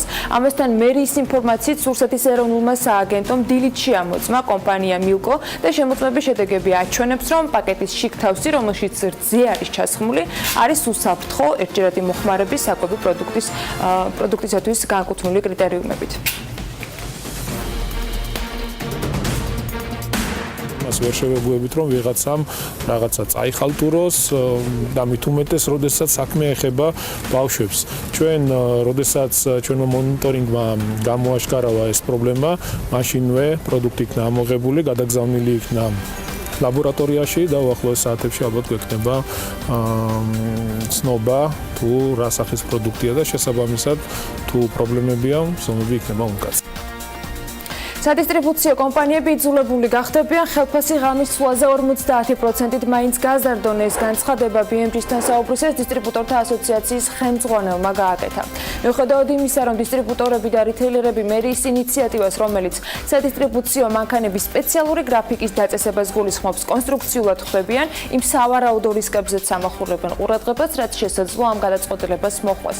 საუბარია სადისტრიბუციო მანქანების გადაადგილებაზე დღის საათებში შეზღუდვების დაწესებაზე, რასაც თბილისის მერია ამ ეტაპზე ქალაქში საცობების განტვირთვის მიზნით განიხილავს. დისტრიბუტორთა ასოციაციის ხელმძღვანელი ამბობს, რომ შეზღუდვა შესაძლოა მძიმედ დააწვეს მცირე და საშუალო მაღაზიებს, რომელთა წილიც მთლიან სავაჭრო ობიექტებში 70%-ს უტოლდება. თბილისში კვირის გარკვეულ დღეებში საზოგადოებრივი ტრანსპორტი ღამის საათებშიც იმოძრავებს, ესეც დედაქალაქის მერის განცხადების ერთ-ერთი ნაწილია. კახაკალაძის ინფორმაციით, მერია ღამის თბილისის განვითარების კონცეფციაზე მუშაობს, რომელსაც თებერვლის ბოლოს წარმოადგენენ. ღამის თბილისის განვითარება კალაძის წინასაარჩევნო დაპირება იყო და ღამის ეკონომიკის განვითარების კონცეფციაში შედიოდა. კალაძე აცხადებდა, რომ ღამის კულტურული ცხოვრების გამოცოცხლება ახალ სტარტაპებს წაახალისებს და ქალაქის საგადასახადო შემოსავლებს გაზრდის. საგარეო საქმეთა სამინისტროს და ევროინტეგრაციის სამინისტროს შერწყმის პროცესი 1 აპრილამდე დასრულდება. საგარეო საქმეთა მინისტრმა მიხეილ ჯანელიძემ განაცხადა მთავრობის სხდომის დასრულების შემდეგ ეს მედიასთან. მისი თქმით, რეორგანიზაციის პროცესი დაწყებულია, რომლის დასრულების შემდეგ გახდება ცნობილი, რა ადამიანური რესურსით განახორციელებს ფუნქციონირებას შესაბამისი უწყება. რეორგანიზაცია უკვე გამოცხადებულია, ეს პროცესი აქტიურად მიმდინარეობს, ასევე მიმდინარეობს კონკურსი, შერჩევის პროცესი და ძალიან მალე ჩვენ ვფიქრობთ, რომ ეს პროცესი დასრულდება ისე, რომ ორივე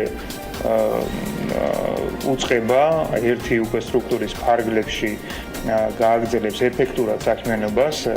ეს ევროპული და ევროატლანტიკური ინტეგრაცია არის ჩვენი უმთავრესი პრიორიტეტი და შეიქმნება შესაბამისი სტრუქტურები უკვე საგარეო საქმეთა სამინისტროს ფარგლებში, რომელიც უზრუნველყოფს ამ პრიორიტეტის განხორციელებას შესაბამისი ადამიანური რესურსით. რა თქმა უნდა, ეს გულისხმობს ასევე საკადრო ოპტიმიზაციასაც. რეორგანიზაციის ოფიციალური ვადები არის, რა თქმა უნდა, ცნობილი, ჩვენ უნდა დავასრულოთ 1 აპრილამდე, თუმცა ჩვენ ეს პროცესი ძალიან აქტიურად ვახორციელებთ ამ პროცესს და შესაძლოა, რომ მანამდეც დასრულდეს. განცხადება საგარეო საქმეთა მინისტრმა კომერციულ ატაშეებთან დაკავშირებითაც გააკეთა. მისი თქმით, საელჩოებში ატაშეების სავარაუდოდ წლის მეორე ნახევრიდან დაენიშნებიან. ეკონომიკური დიპლომატია არის ჩვენი პრიორიტეტი წელსაც და დარჩება მომავალშიც. საგარეო საქმეთა სამინისტროს ძირითად პრიორიტეტებშია. ჩვენი მიზანია, რომ როგორც უკვე არსებულ პარტნიორებთან გავაღმავოთ სავაჭრო ეკონომიკური ურთიერთობები, ასევე მოვიძიოთ ახალი ბაზრები, ახალი ეკონომიკური პარტნიორები, განსაკუთრებული აქცენტის გაკეთებას ვაპირებთ ახალი მიმართულებით, ეს არის სამხრეთ-აღმოსავლეთ აზია.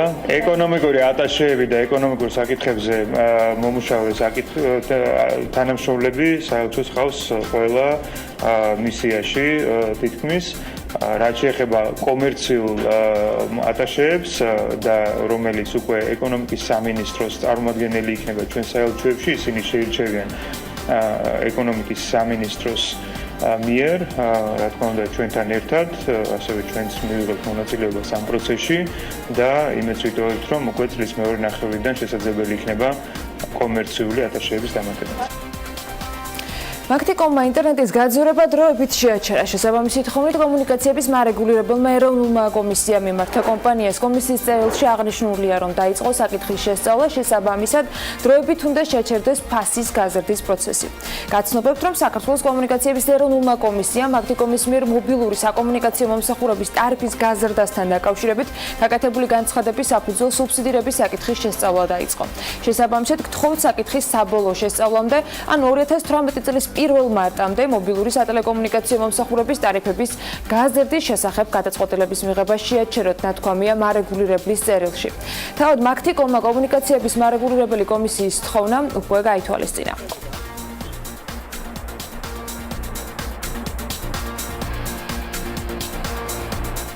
მიმდინარე წელს აზიურ ფაროსანასთან საბრძოლოდ 50 მილიონამდე ლარია გამოყოფილი. ეს სოფლის მეურნეობის მინისტრის მოადგილემ განაცხადა. მისივე თქმით, ღონისძიებები 3 ეტაპად განხორციელდება, რაც შეეხება ბიუჯეტის განკარგვას დაახლოებით 50 მილიონი ლარით მოხდება შესაწამლი ტექნიკის შეზღუდვა, ასევე მოხდება წამლის შეძენა და საწვავის შეძენა, მომსახურე პერსონალის დაქირავება და ასე შემდეგ. ხანიშვილი ამბობს, რომ დაგეგმილია საინფორმაციო კამპანიაც და მისივე განმარტებით გამოყოფილია თანხა მეცნიერებისათვის, რომ ჩატარდეს კვლევები ამა თუ იმ მიმართულებით.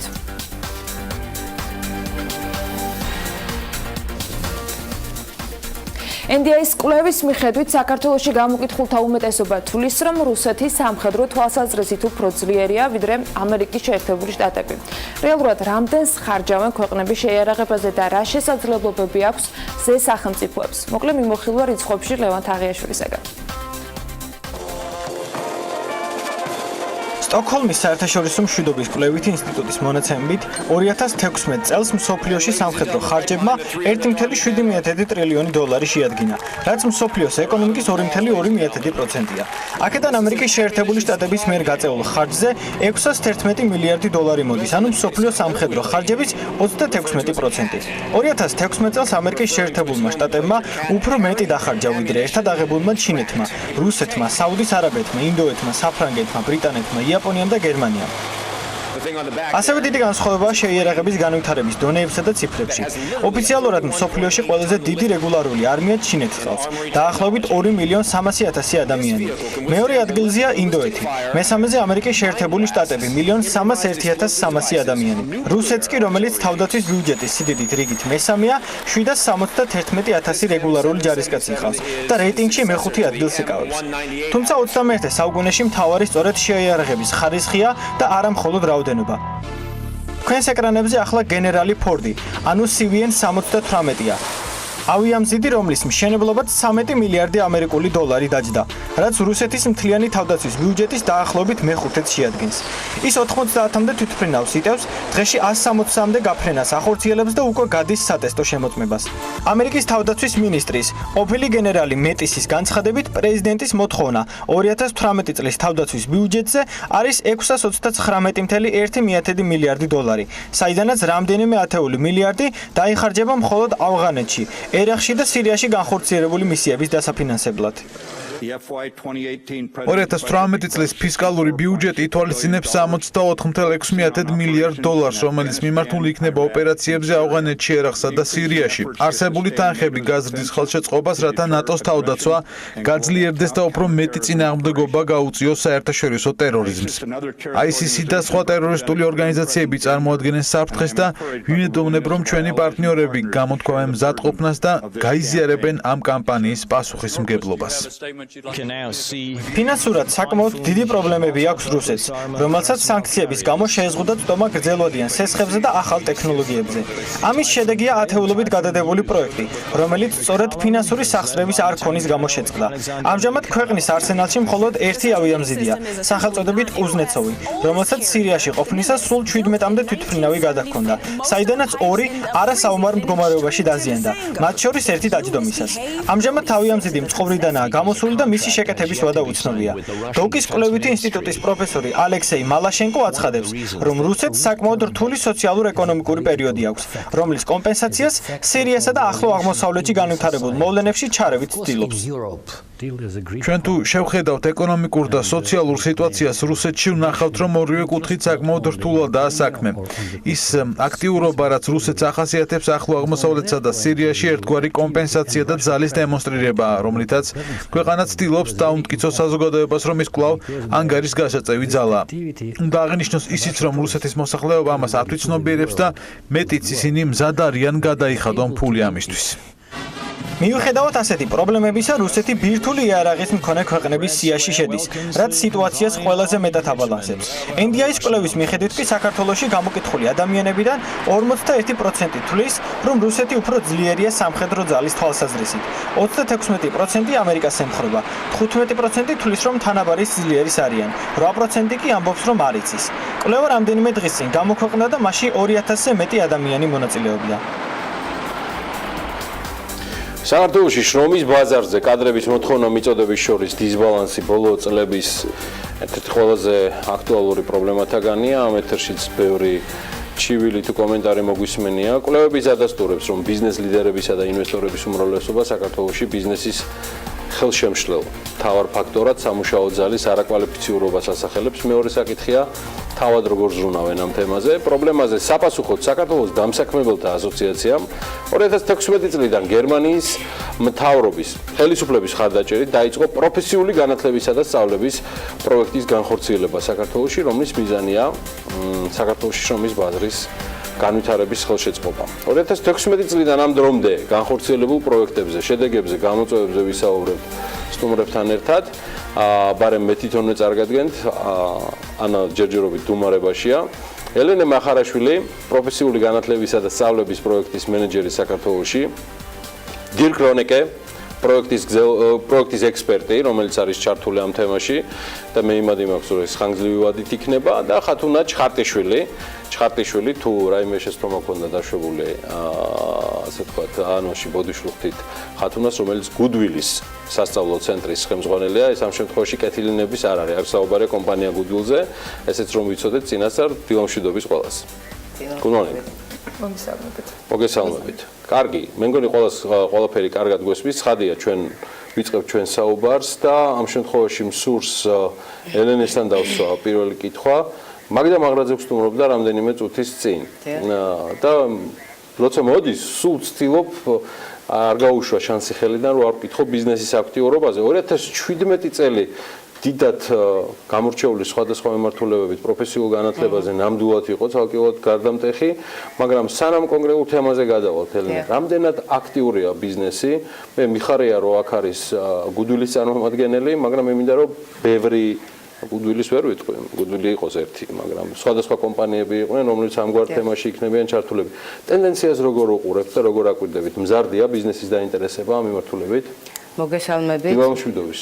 მივესალმები მაყურებელს და დიდი მადლობა სტუდიაში მოწვევისთვის, რა თქმა უნდა. მე ვიტყოდი, რომ ის რაც თქვენ გააჟღერეთ პროექტის შესახებ თვითონ 2016 წლიდან დღემდე 2018 წლის ბოლომდე და შემდგომ უკვე ვფიქრობთ კიდე განვაგრძოთ გერმანიის ფინანსური დახმარებით, მთავრობის ფინანსური დახმარებით მეორე ფაზა ჩვენი პროექტის საკმაოდ დიდი წარმატებით მიმდინარეობს და რატომ? იმიტომ რომ მიზანი რეალურად გამომდინარე თვითონ ამ პროექტის ეს არის ახალგაზრდების დახმარება, ახალგაზრდების ხელშეწყობა დასაქმებაზე, სწორედ დამსაქმებელთა ასოციაციის და კერძო სექტორის უშუალო ჩართულობით. ანუ რას ნიშნავს ეს? თვითონ ბიზნესი, როგორც ასეთი მთლად დიდი აქტიურობით რო გითხრათ, არ გამოირჩევა პროფესიულ განათლებაში, ეს მინდა ვთქვა და რატომ? თვითონ მე წარმოვადგენ საქართველოს დამსაქმებელთა ასოციაციას და ყოველდღიურად გვაქვს ჩვენ ჩივილები, რომ ჩვენ არ გვყავს კადრები, არსებობს დისბალანსი შრომის ბაზარზე და ასე შემდეგ და ასე შემდეგ. თუმცა ზუსტად ესეთი პროექტებით და ჩვენი უშუალო პირდაპირი ურთიერთობებით დამსაქმებლებთან, რომ მათი ცნობადობა ვეგავზარდოთ ამ მიმართულებით, ვცდილობთ სხვადასხვა აქტივობით შევუწყოთ ხელი. შეგებია. მაგრამ მეორე მხრივ ბიზნესის სექტორის დაინტერესება და როლი აღნიშნულ პროექტში ჩართულობის თვალსაზრისით იგივე დამსაქმებელთა ასოციაციის თვალსაჩინოდან მე მგონი საინტერესოდ იშლება გუდვილის მაგალითზე. ძალიან. რა სიტყვით ამაზე ორი სიტყვით ვიდრე ხათუნას დავიკითხე. რომ ასეთი ტიპის პროექტები და კონკრეტული აქტივობები, რომელიც ბიზნესის ნელ-ნელა უფრო უშუალო აქტიურობას იწვევს, რა თქმა უნდა, ეს არის ნათელი მაგალითი, მაგალითად გუდვილის, ჩვენ გვყავს კომუნიკაცია ამ შემთხვევაში სანაფხატბასთან გადავალთ, ან როგორი იყო ასოციაციის წევრი.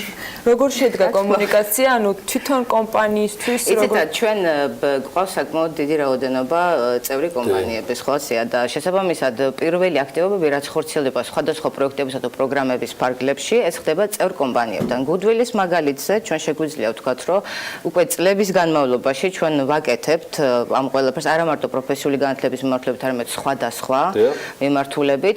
მე ვფიქრობ, ხათუნა შეიძლება უკეთესად მოგვიყვეს ამ კონკრეტულ მაგალითებზე და კონკრეტულ შედეგებზე. კი, ძალიან.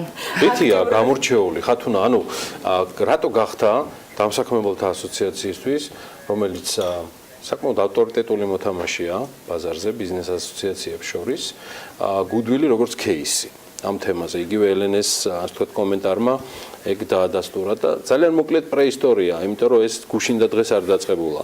გუდვილი ამით კარგახანია დაინტერესდა.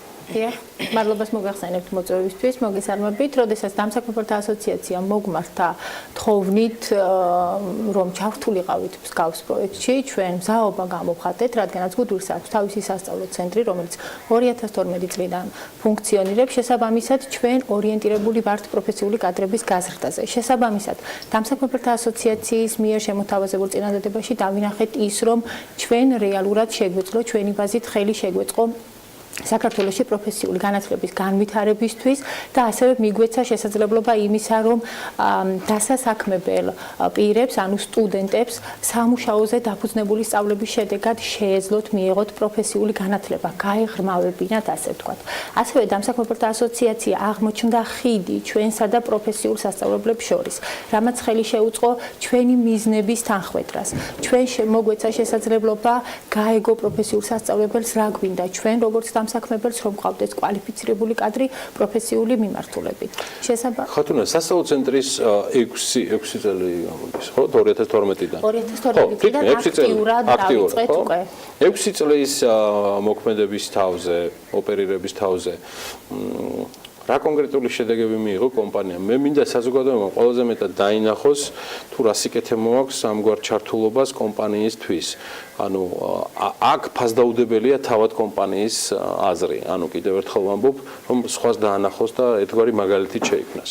დიახ, დამსაქმებელთა ასოციაციის მხარდაჭერით და ასევე გერმანელი პარტნიორების მხარდაჭერით ჩვენ ვიმყოფებოდით გერმანიაში, სადაც პროფესიული სასწავლებლები და ასევე კერძო სექტორი ერთად შევკრიბეს, შეიძლება ითქვას, წავედით და ადგილზე ჩვენ თვითონ გავეცანით იქაურ სამუშაო პროცესს, როგორ სრულდება ესა თუ ის სამუშაოები და იქედან ჩამოსვლის შემდეგ რეალური შედეგი თუნდაც დაიდო ის, რომ პროფესიული კოლეჯი იკარუსთან ერთად ჩვენ შევიმუშავეთ, ამ შემთხვევაში ზუსტად შედგა ის კონტაქტი, რაც რეალურად საჭიროა პროფესიულ სასწავლებელსა და დამსაქმებელს შორის, ჩვენ შევიმუშავეთ მოტრენინგ მოდული, სასწავლო კურსი, უფრო სწორად, მოკლევადიანი, ეს არის ყასაბ მზარეულის, რომელიც რეალურად განვახორციელეთ, ეს არის 3 თვიანი ტრენინგ კურსი, ის სასწავლო მოდული, უფრო სწორად, უკაცრავად, რომელიც წარმატებით დავასრულეთ გუდვილში და ძირითადი მაგალითები ავიღეთ გერმანული მოდულიდან.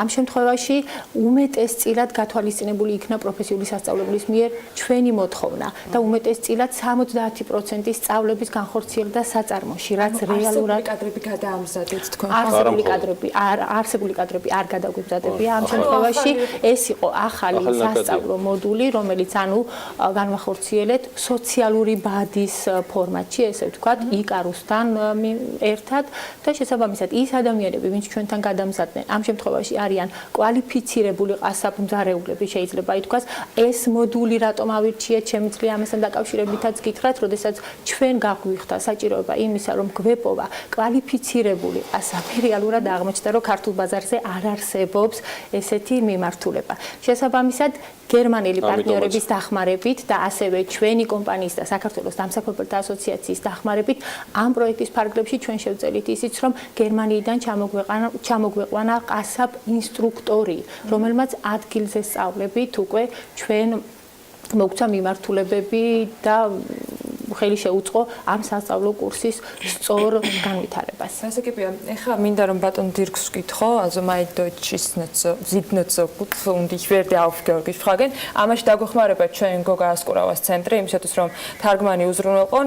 თქვენი დაკვირვებით როგორი არის შედეგი ამ სასწავლო პროცესისა, რამდენად ათვისებადი გახდა ეს ყველაფერი და როგორი არის საწყის ეტაპზე შეფასების შემდეგ დღეს უკვე კონკრეტული შედეგები?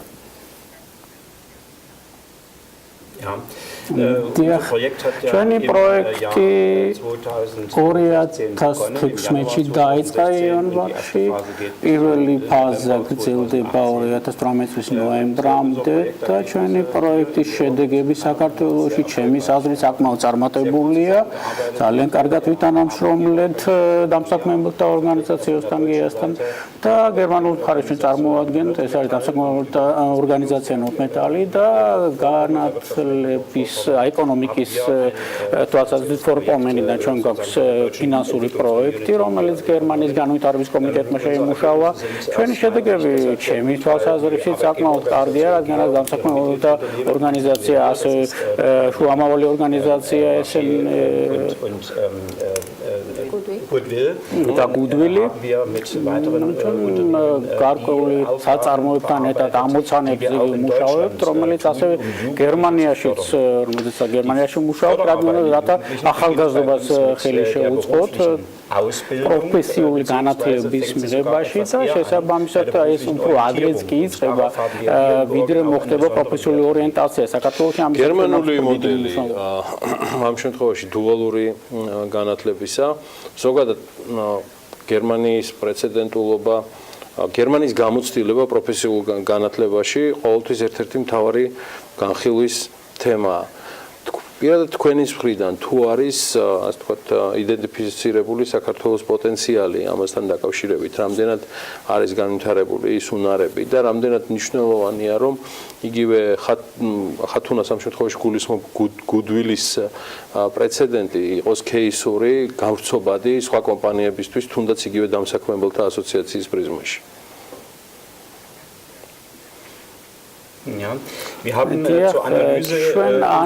ჩვენი პროექტის ანალიზი 4 ნაწილად დავყავით რეალიზაციის ფაზაზე და პირველი მნიშვნელოვანი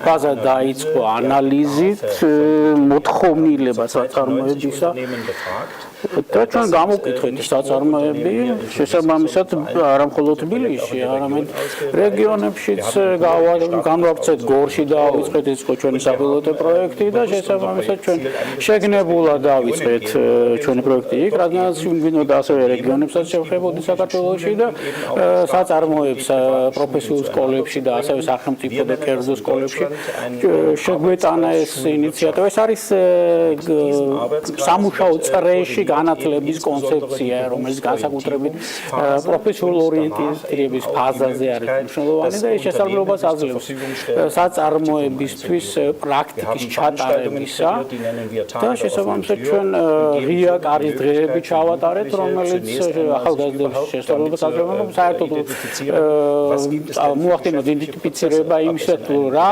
ეკონომიკური პროცესები არსებობს, რა ბიზნეს პროცესები არის, ესე იგი ბაზარზე არის ისეთი საწარმო, რომელიც მაგალითად ბოთლებს აწარმოებს და ასე შემდეგ და ჩვენ შემდეგ ნახეთ ხელმძღვანელებთან ვისაუბრეთ საწარმოებისა და მათ გაუღეს კარები ამ ხალხს, როგორც ისევე როგორც გერმანიაში ჩვენ ესა და ეს გჭირდება ახალგაზრდებისაგან. შესაბამისად საქართველოში მე ვხედავ, რომ ძალიან კარგი პოტენციალი არის და ის ნაბიჯები, რომელსაც თქვენ გადაგამ ძალიან სწორი მიმართულებით გადადგმული ნაბიჯებია. ჩვენ ამას განვიხილავთ დამსაქმებლის თვალსაზრისით. Jetzt არსებობს სამხელო პოტენციალთან დაკავშირებით და შესაძლებლობებზე არის საუბარი. თავად კომპანიების მხრიდან რა არგუმენტები არსებობს, როცა თქვენ ამბობთ, რომ არ არიან აქტიურები და არსებობს არა, აქტიურები არ არიან, პირდაპირ ასე ნუ შეიძლება გამოვთქვი, მაგრამ რეალურად ასე არის. უბრალოდ გამოწვევა ჭირდება დამსაქმებელსაც გარკვეულწილად, იცით რა არის ახლა ბიზნეს არც ისე დიდი ისტორია აქვს, მოდი ვიტყოდი საქართველოში, ანუ კერძო სექტორს გულისხმობს ზოგადად. შესაბამისად, მათი ცნობადობა აი ამ კონკრეტულ საკითხებზე არის შესაბამისად დაბალი. მარტო დაჯდომა და წუწუნი იმის თაობაზე, რომ მაკლია კვალიფიციური კადრი, აბსოლუტურად არასაკმარისია, ხო? ქმედითი ღონისძიებებია საჭირო. ბატონი დირკი ბრძანებდა, რომ საქართველოს აქვს პოტენციალი დუალური სისტემის განხორციელების, თუმცა აქვე ვიტყოდი, რომ პირდაპირ ესე კოპირებად მიწებებით დუალური სისტემა გერმანიდან ჩვენთან ვერ გადმოვა. ამას ჭირდება მთელი რიგი ღონისძიებები, ამას ჭირდება სხვადასხვა მცდელობები, პოლიტიკურ დონეზე, რა თქმა უნდა, კეთილი ნება, რომ ეს ყველაფერი იქნას განხორციელებული, დამსაქმებლების, კერძო სექტორის და პროფესიული კოლეჯების აქტიური ჩართულობა. თუმცა ამ შემთხვევაში კიდევ ერთხელ ხაზს გაუსმევდი ერთ ფაქტს, რომ მანამ სანამ ამ ყველა მოთამაშეს, რომელიც მე ვახსენე, შევეხებით, ხო, აქ შეიძლება ზოგად საგამომთბლო სკოლებზეც ვისაუბროთ, იმიტომ რომ პროფ ორიენტაცია დღესდღეობით არც ისე აქტუალური თემაა და არც ისე ქმედითი ღონისძიებები ტარდება ამ მიმართულებით. შესაბამისად, ნახსენები იყო გორი. პროფ ორიენტაციას ვახსენებ, იმიტომ რომ აუცილებელი მოსწავლემ იცოდეს, რომ იურისტობისა და ეკონომისტობის მიღმა არსებობს პროფესიები, რომლითაც ის ძალიან კარგად იცხოვრებს. უბრალოდ ასეა. ეს გორი აღნიშნეთ, სადაც რომელიც პილოტური ლოკაცია იყო ჩვენი პროექტის, კერძო სკოლებით დავიწყეთ, რადგან უფრო მოქნილია მათთან მიღწევადობა ვიდრე საჯარო სკოლების, თუმცა აქვე აღნიშნავ, რომ განათლების სამინისტროსთან კარგი კონტაქტის საფუძველზე, როგორც ჩვენ როგორც სოციალური პარტნიორი, ზოგად საგანმანათლებლო დაწესებულების თუ მართვის დეპარტამენტის დიდი ძალისხმევით და ჩვენი მცდელობებით, ჩვენ განვახორციელებთ საჯარო სკოლებშიც ეს პროფორიენტაციის მოდულები, რომელიც გერმანული ანალოგებია, ჩვენთან მოვახდინეთ ადაპტირება, მაგალითად დღია კარის დღეები, პრაქტიკის დღეები, ჩრდილების დღეები და ასე შემდეგ. ძალიან კოპი-პეისტის პრინციპით გამოგვდის, ხო? ანუ ისაც ადაპტირებადია რეალურად. ის რაც ადაპტირებადია რაღაც თორე რატო უნდა იყოს პირდაპირ? არა, უბრალოდ არ გამოვა, იმიტომ რომ დამეთანხმება ბატონი დირკი, რომ აი ამას დუალური სისტემა რასახითაც აქვს გერმანიას ათეული თუ ასეული წლები და ისტორია, ის ინსტიტუცია, რომელიც გერმანიაში აშენებულია ტიპიურად სხვა პრინციპზე და მენტალობას დღეს უკვე სხვა რამეს უწყობს ხელს. ტრენინგთან დაკავშირებით მინდა მაინც კიდევ უფრო მეტი ვისაუბროთ და ტრენინგთან მიმართებაში მაინტერესებს თავარი, რასაც ტრენინგში მონაწილენი მიიღებენ. ამის დაანონსება ნებისმიერს მასში ჩართულს, ასე ვთქვათ, ვისაც მიყავს ეს თემა, შეუძლიათ და ამის საშუალება გაქვთ დღეს.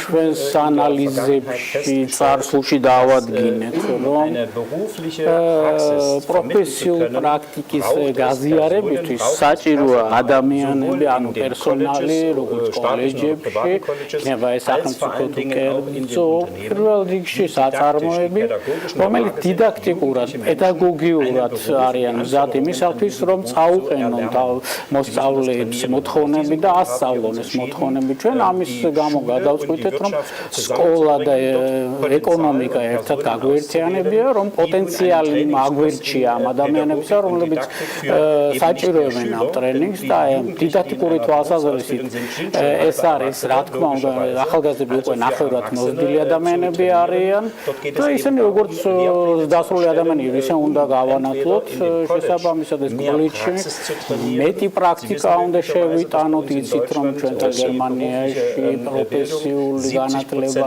70%-ით გადის საწარმოებში და მხოლოდ 30% სკოლებში. სწორედ ეს არის თავარი, პრაქტიკის საფუძველზე პროფესიები შეისწავლებოდეს და შემდეგ ადამიანს, რომელიც დაამთავრებს ამ განათლებას, მას საშუალება ჰქონდეს, რომ გამოიყენოს საკმაოდ მოქნილად ეს თავის საწარმოებში. შესაბამისად ეს არის ჩვენი კონცეფცია. მადლობა, საინტერესო საუბარი გამოგვივიდა, გვინდოდა უფრო კომპაქტური ყოფილიყავით, მაგრამ არ გამოვა, იმიტომ რომ მნიშვნელოვანი იყო ამ თემის განხილვა ბიზნეს გაერთიანების ჭრილში და ამაში ფასდაუდებელი იყო ელენე მახარაშვილის ჩართულობა, იგი პროფესიული განათლებისა და სწავლების პროექტის მენეჯერი გახლავთ საქართველოში. კიდევ ერთხელ წარმოგიდგენთ დირკ კრონიკეს, რომელიც პროექტის ექსპერტი გახლავთ, საკმაოდ გრძელვადიანი მიზნებით და ჩართულობით, რაც ასევე მახარებს და მნიშვნელოვანი მაგალითები, რომელიც გარეშე წარმოუდგენელია ნებისმიერი ტიპის წარმატების მიღწევა.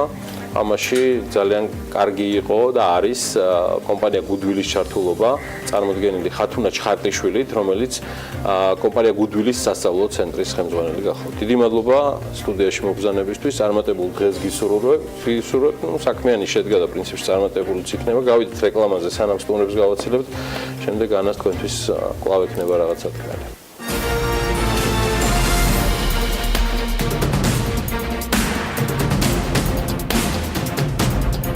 ჯორჯიან ვოთერენცაუერმა გარდაბნის გამწმენდი ნაგებობის თანამედროვე სტანდარტებით რეაბილიტაცია დაიწყო. სტრატეგიული მნიშვნელობის რთული საინჟინრო ობიექტი ქალაქის კომუნალური წყლების გაწმენდას და უკვე გაწმენდილი წყლის ბუნებაში დაბრუნებას უზრუნველყოფს, რომელიც უკვე უსაფრთხოა გარემოსათვის. კომუნალური წყლების გაწმენდასათვის რამდენიმე საფეხური პროცესია ჩატარებული, რა ეტაპები დარჩა პროგრამის დასრულებამდე და ჯამში რა მასშტაბის სამუშაოზეა საუბარი. ამაზე ვისაუბრებთ ჩვენ სტუმრებთან, გურამ ახვლედიანს, GVP-ის ინვესტიციების მართვის დეპარტამენტის ხელმძღვანელს და ნინო სულხანიშვილს, GVP-ის გარემოსიცისა და ბუნებრივი რესურსების დეპარტამენტის ხელმძღვანელს მასპინძლობთ საქმიანი დილაში. მოგესალმებით, მადლობა სტუმრობისათვის.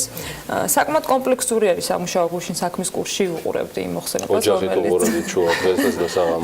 მოხსენებას, რომელიც გუშინ გააკეთეთ, რა სამუშაოები დარჩა და რა უძღოდა ამ ყველაფერს წინ. დიახ, კიდევ ერთხელ დილამშვიდობის, დიდი მადლობა რომ მოგვიწიეთ. მოგახსენებთ, რომ ჩვენი კომპანია 2018 წელს აგრძელებს მნიშვნელოვანი საინვესტიციო პროექტების განხორციელებას, კერძოდ როგორც თქვენ აღნიშნეთ, ჩვენ დავიწყეთ სტრატეგიული მნიშვნელობის ობიექტის გარდაბნის გამწვენე ნაგებობის რეკონსტრუქცია და მოდერნიზაცია. საკმაოდ მასშტაბური და კომპლექსური სამუშაოები მიმდინარეობს. ეს პროექტი დაიწყო, ძირითადი სამშენებლო ნაწილი დაიწყო 2017 წლის ზაფხულს და 2018 წლის მეორე ნახევარში დასრულდება.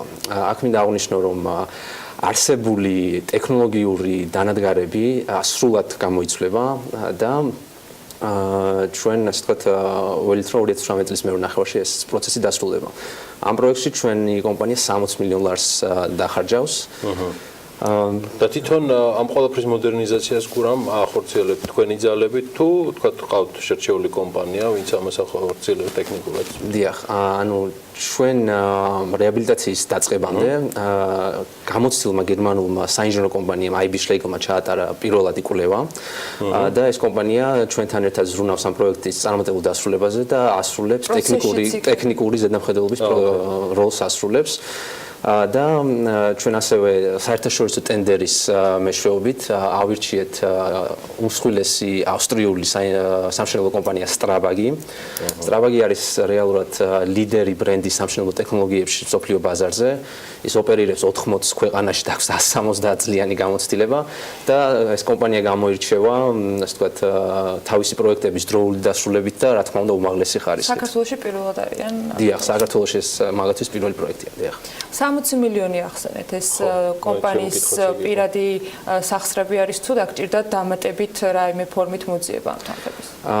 რაც შეეხება დაფინანსებას, მოგახსენებთ, რომ 2017 წლის მეორე ნახევარში ჩვენმა კომპანიამ მოიპოვა გრძელვადიანი და დაბალპროცენტიანი სესხი საერთაშორისო საინვესტიციო ინსტიტუტებიდან და კერძოდ ამ პროექტის საინვესტიციო თანხას დააფინანსებს ნიდერლანდების განვითარების ბანკი FMO და გერმანიის საინვესტიციო და განვითარების ბანკი DEG. და კიდევ ერთი წინასწარი კვლევა იყო ჩატარებული რამდენადაც ახსენეთ სწორედ ამ გერმანული კომპანიის მხრიდან. რისი მოკვლევა და მოძიება დაგჭირეთ და რა იყო ამ შემთხვევაში ამ კვლევის შედეგი? საკმაოდ დეტალური წინასწარი კვლევა იყო, ანუ რეალურად ჩატარდა გეოლოგია, ტოპოგრაფია, არსებული სრული feasibility იყო, რის საფუძველზეც დაიდო პროექტის კონცეფტი და სულსაც ამ კონცეფტის საფუძველზე გამოცხადდა საერთაშორისო ტენდერი, სადაც გაიმარჯვა, როგორც ვახსენეთ, ავსტრიულმა კომპანია Strabag-მა. ამ კვლევის კრიტერიუმებზე და იმ შედეგებზე მინდა რომ ვიკითხო ამ შემთხვევაში, როცა ასეთი პროექტები ხორციელდება და წყალთან გვაქვს საქმე, რეალურად გარემოზე ზემოქმედება ერთ-ერთი მნიშვნელოვანი ინდიკატორია ხოლმე პროექტის დაგეგმვისას. რა შედეგი მოგცა კვლევამ და ამ პროექტის შედეგები რა უნდა იყოს? რას ელოდებით ნინო შედეგებს თქვენი აზრი როგორც პროფესიონალის მნიშვნელოვანი არა მხოლოდ კომპანიის რას ცვლის ანუ გარემოსათვის ეს პროექტი? მეც მოგესალმებით. მადლობა მოწვევისთვის. რა თქმა უნდა, პროექტს აქვს გარემოს დაცვის კუთხით ძალიან მნიშვნელოვანი შედეგები, პოზიტიური შედეგები. რამოდენიმე მიმართულებით შეიძლება გამოიყოს ეს. პირველი ის, რომ მოგეხსენებათ ევროპასთან, ევროკავშირთან ასოცირების ხელშეკრულების თანახმად ჩვენ ქვეყანას ევალება არა მარტო კანონმდებლობის ჰარმონიზაცია ევროკავშირის კანონმდებლობასთან, მათ შორის გარემოს დაცვითი, ასევე სტანდარტების და ტექნიკური ნორმების კუთხითაც იმ პრაქტიკაზე გადასვლა, რომელიც დღეს ევროკავშირშია. ამ მიმართულებით ეს პროექტი არის ძალიან მნიშვნელოვანი წვლილი ქვეყნისთვის ზოგადად ევროინტეგრაციის პროცესში. რაც შეეხება თავად წყლის ხარისხს, გარდაბნის გამწმენდი ნაგებობისთვის არის შექმნილი სპეციალური ნორმატიული გარემოსდაცვითი ტექნიკური დოკუმენტი, რომელშიც არის ძალიან მკაფიოდ გაწერილი თუ რა შედეგზე უნდა გავიდეს გამწმენდი რეაბილიტაციის და მოდერნიზაციის შემდეგ. ანუ ზუსტად ის პარამეტრებია მოცემული, რომელიც უნდა დააკმაყოფილოს აი ამ გაწმენდილი წყლის შედეგად მონიტორინგმა. ანუ მონიტორინგის შედეგად რაც უნდა მივიღოთ. ძალიან მნიშვნელოვანია ის, რომ ეს ზღვრულად დასაშვების, ჩაშვების ნორმები, ეს ახალი ნორმები, რომელიც დადგინდა და რომელიც 2018 წლის გაზაფხულის შემდგომი პერიოდიდან უნდა იქნას მიღწეული, ეს სწორედ რეაბილიტაციის შემდეგ, არის შედგენილი ევროსტანდარტების მიხედვით. არსებობს ესეთი დირექტივა, ესევე ქვია ამ დირექტივას, ევროდირექტივა კომუნალური წყლების გაწმენდის შესახებ და ამ დირექტივაში არის მოცემული 5 პარამეტრი, რომლის მიხედვითაც უკვე განხორციელდება მონიტორინგი. რა პარამეტრებზე საუბარი და რეალურად რა თუ არ არის ეს ზედმეტად ტექნიკური თქვათ საკითხი, რას რეალურად, ანუ რას ცვლის?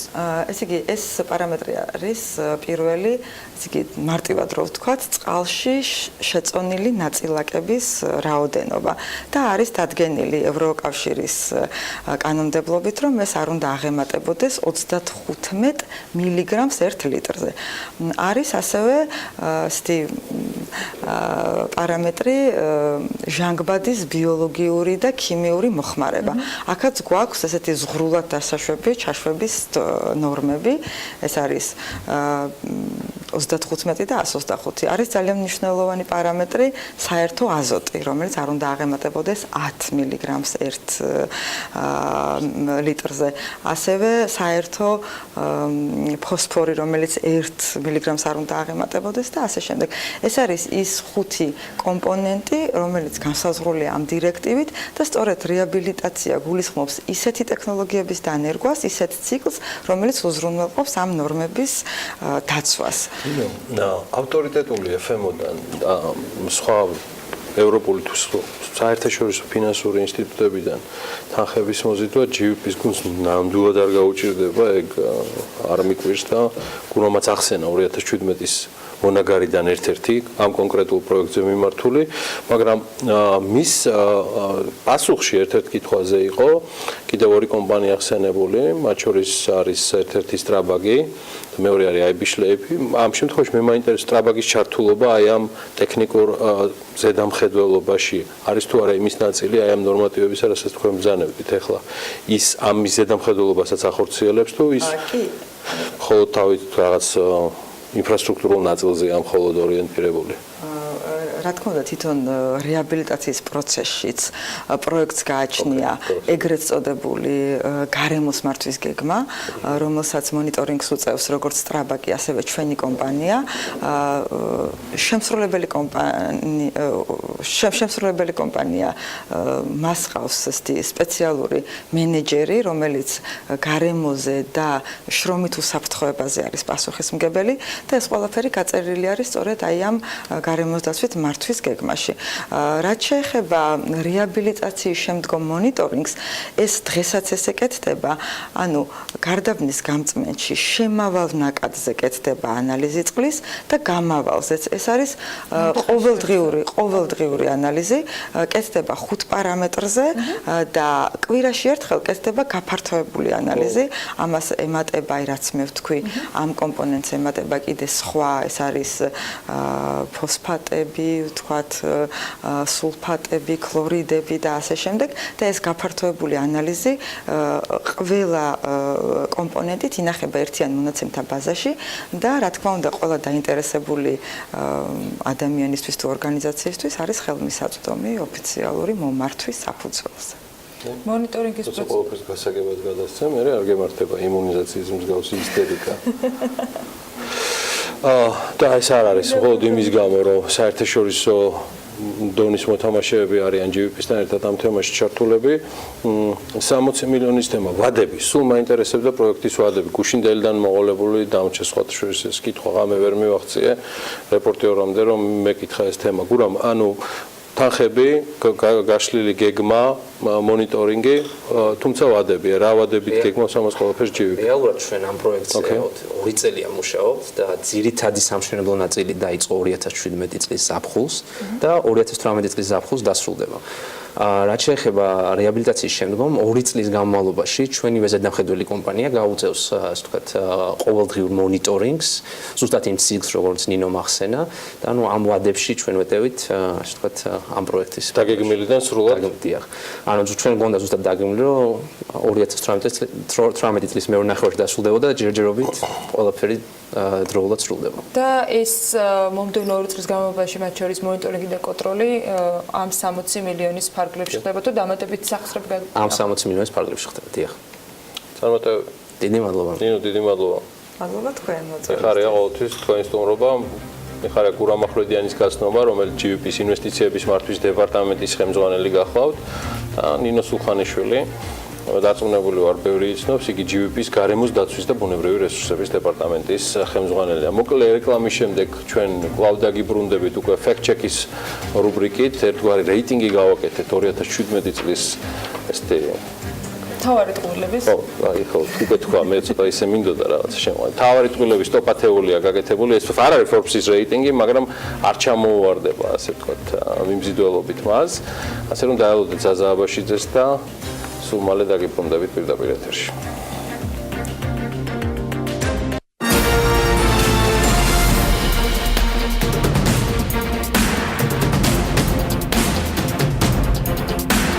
რეკლამის მიმდინარეობისას სტუდიას მე და ფაქტმეტრის რუბრიკის სტუმარი ერთიანად შემოვემატეთ და საინტერესო საუბარი ველოდება წინ.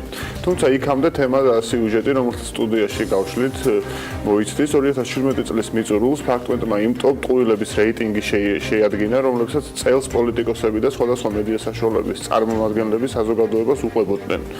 ვინ მოხვდა სიაში და რას იტყუებიან პოლიტიკოსები, დეტალები ვნახოთ მარიამ ადამიანის სიუჟეტში.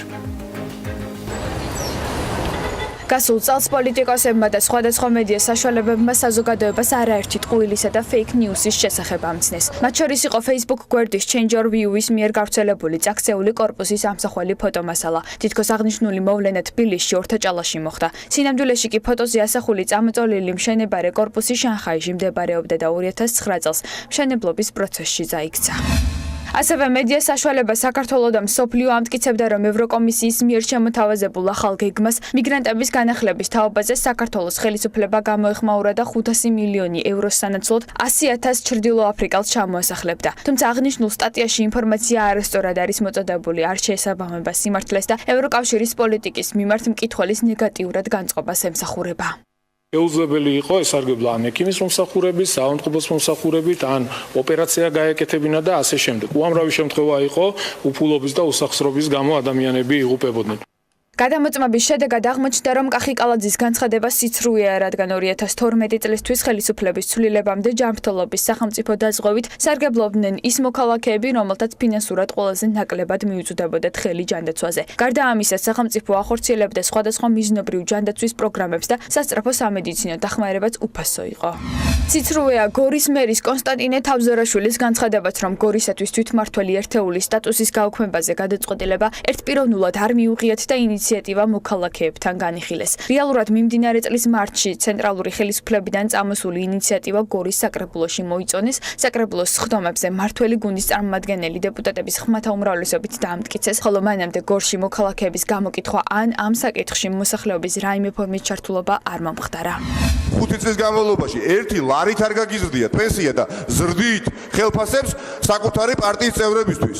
რეალურად ეს განცხადებაც არ შეესაბამება სიმართლეს, ანუ 2012 წელს ასაკობრივი პენსიის ოდენობა 100 ლარსა და 125 ლარს შეადგენდა. ხელისუფლების ცვლილების შემდეგ პენსია რამდენჯერმე გაიზარდა. 2013 წელს პენსია ყველა პენსიონერისათვის ჯერ 125 ლარი გახდა, შემდეგ კი 150 ლარამდე გაიზარდა. 2015 წელს 10 ლარით 160 ლარამდე გაიზარდა, ხოლო 2016 წლის ივლისიდან ასაკობრივი პენსია 180 ლარი გახდა. ხოლო ჯონდი ბაღათურიამ საკუთარ Facebook-ის გვერდზე გავრცელა ინფორმაცია, რომ უკრაინაში მართლმადიდებლური ეკლესიის დევნა მიმდინარეობდა. თუმცა ყველა ფოტოზე, რომელსაც ის იმოწმებდა, წარსულში მომხდარი სხვადასხვა მოვლენა იყო აღწერილი და მას არანაირი კავშირი არ ჰქონდა მართლმადიდებლების დევნასთან ან და ტაძრების მიტაცებასთან. კიდევ ერთი სიცრუე ნინო ბურჯანაძესა და უკრაინას უკავშირდება. როდესაც გამოვიდა უკრაინის ახალი ხელისუფლება და გამოაცხადა, რომ რუსული ენა უნდა აიკრძალოს და ყველა, ვინც რუსულ ენაზე დაილაპარაკებს, ციხეში უნდა წავიდეს, რა თქმა უნდა, ამან მისცა რუსეთს საშუალება გაეკეთებინა. სავარაუდოდ ნინო ბურჯანაძე ენის სახელმწიფო პოლიტიკის საფუძვლების შესახებ მიღებული კანონის გაუქმების მცდელობას გულისხმობდა. მის გაუქმებას მხარი 2014 წელს ახალი ხელისუფლების მოსვლის შემდეგ რადას დეპუტატების უმეტესობამ დაუჭირა. ეს გადაწყვეტილება რუსულ და სხვა უმცირესობების ენებს რეგიონული ენის სტატუსს უკარგავდა. მისი გაუქმება არც რუსული ენის გამოყენებას კრძალავდა და არც ვინმეს პატიმრობას ითვალისწინებდა, თუმცა აღნიშნული კანონის გაუქმებას ხელი არ მოაწერა მაშინდელმა პრეზიდენტობის მოვალეობის შემსრულებელმა და შესაბამისად ის ძალაში დარჩა. დეკანოზ ბასილ ახვლედიანის განცხადებით კი ისრაელში პარლამენტის გადაწყვეტილებას სასულიერო პირები ამტკიცებენ. თუმცა ცხადია, დეკანოზის განცხადება სიმართლეს აცდენილია, რადგან ისრაელის პარლამენტი უმაღლესი საკანონმდებლო ორგანოა და მიუხედავად იმისა, რომ იქ სეკულარიზმი ტრადიციული გაგებით უადგილოა, ქსნეთის გადაწყვეტილება საბოლოოა და არ საჭიროებს ლეგალიზების ვერდიქტს სასულიერო პირების მხრიდან. მაშ ასე მოვისმინეთ მარიშკა ადამიანის სიუჟეტში ტყუილების ჩამონათვალე, რომელმაც 2017 წელს ფაქტ-ჩეკის აზრით რეკორდი მოხსნა, თუნდაც უსინდისობაში ან იუმორის მიმართულებით, პრინციპში უკვე ჩვენ შეგვიძლია ფაქტ-ჩეკის რედაქტორთან დათო კუთიცესთან გადავიდეთ, რომელიც ჩვენი სტუმარია და სტუდიაში ველოდება და თუ მოგესალმებით წელს პირველი სტუმრობა პრინციპში სადებიუტო ფაქტ-ჩეკის რუბრიკაც არის ეს და ესე მაჟორულად გავხსნით ამ ტყუილების ნიადაგზე, გადმოვალ პირდაპირ კითხვით და კითხავ ამ ტყუილების ათეულში, რომელიც ჩვენ უკვე მოვისმინეთ, განსხვავდება პრინციპში და მოდი რაღაც ნომინაციები ჩვენ მივანიჭოთ აქ სტუდიიდან. ყველაზე სასაცილო რომელი იყო და აი რაღაცა ბოროტული განზრახვის გარეშე ჯერჯერობით, რომელიც უფრო რაღაც სიბრიყვისკენ ან უცოდინობისკენ მიდის, ვიდრე აი სხვა ტიპის საფუძვლისკენ. მოგესალმებით, ძალიან მიხარია, რომ გავხსენით ფაქტ-ჩეკის რუბრიკა წელს 2018 წელს. კი, შეგვიძლია დავყოთ პრინციპში ასე ვთქვათ, კრიტერიუმები მივანიჭოთ და ყველაზე სასაცილო შეიძლება იყოს. კრიტერიუმები ამ ნაწილში და ეს კრიტერიუმებიც რო გითხრა, რა პრინციპით აირჩა ეს ტყუილები, რა იყო და შემდეგ შეგვიძლია გადავიდეთ. კი, პირველ რიგში აქ იყო მართლაც ყველაზე სასაცილო და აბსურდული ტყუილები, ასევე იყო ის ტყუილები, რომელიც მიზანმიმართულად გავრცელებულა და გარკვეულწილად დამაზიანებელიც არის ზოგადად დემოკრატიისთვის და ჩვენი პროდასალური მისწრაფებებისთვის და ასე შემდეგ, ასევე იყო ის ტყუილები, რომლებიც პოლიტიკოსები ხშირად ამბობენ ხოლმე და ესეთი ბევრია და ყველაზე სასაცილოდ, რა ვიცი, ესე რომ დავიწყო და უწყინარი ალბათ ჩვენი ათეულის გახსნა იყო კორპუსის აქციებასთან დაკავშირებით და ჩვენი აზრით ეს იყო უბრალოდ ერთ-ერთი კონკრეტული Facebook გვერდის კონკრეტული მიზანი, რომ უბრალოდ მეტი ნახვები და ლაიქები მოეგროვებინა, როცა 2009 წელს ჩინეთში წაქცეული კორპუსი გაასაღეს ურთაჭალაში წაქცეულ კორპუსად და ეს რო აი ესეთი საშინელება ხდება. კი, ბევრმა დაიჯერა ნამდვილად, იმიტომ რომ რატო გადავამოწმეთ ჩვენ, ხო? იმიტომ გადავამოწმეთ, რომ ქვემოთ კომენტარებში იყო რაღაც მსგავსი დამაჯერებელი კომენტარები, რომ ეს რა ხდება, როგორ აშენებენ თბილისში და ასე შემდეგ და ასე შემდეგ. ნუ ამიტომაც გადავამოწმეთ. თუმცა იყო იმდენად სასაცილო ტყუილი იყო, რომ შეიძლება ითქვას, რომ იყო მაინც ის კომენტარები, რომ ხალხური სიგრძერად და ასე შემდეგ. ეგ მეორე კუთხითაც შეგვიძლია დავინახოთ, რომ ქართული დეველოპერების ნაწილი ზრუნავენ იმაზე, რომ ეგეთი რაღაცების დაიჯეროს მოსახლეობას, მათ შორის ორთაჭავა აგერიოს.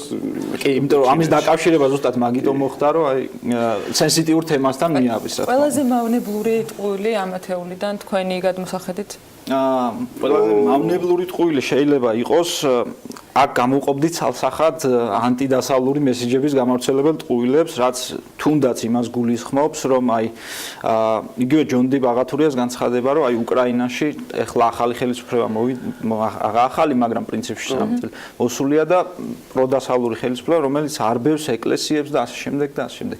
ხო, აი ეს გავრცელებული ტყუილი იყო აბსოლუტურად რეალობას აცდენილი, იმიტომ რომ წინა წლებში მომხდარ ამბებს ასახავდა სურათები, ეს გავრცელდა ზაფხულში ეს ყველაფერი და სურათები ასახავდა, ან სურათებზე ჩანდა თოვლი, თბილად ჩაცმული ადამიანები და ეს ტყუილი იყო გამოყენებული იმისთვის, რომ აი როგორ არბევენ უკრაინაში ეკლესიებს და მართლმადიდებლობას როგორ ებრძვიან და აი რაღაც თითქოს დასავლეთთან ამ ყველაფრის დაკავშირება, თუმცა აბსოლუტურად სხვადასხვა ფაქტებს ასახავდა ეს ყველაფერი, ეს იყო კონკრეტული რაღაც ლოკალური დაპირისპირებები და ასე შემდეგ და რა თქმა უნდა, სათამაშოდ განაზოგადა, ყველაზე ან ჩვენ რატო გადავამოწმეთ, ხო, ეს ტყუილი ხა შეიძლება ყურადღებაც არ მიგექცია რაღაც შემთხვევაში, მაგრამ მე ასე ვთქვათ,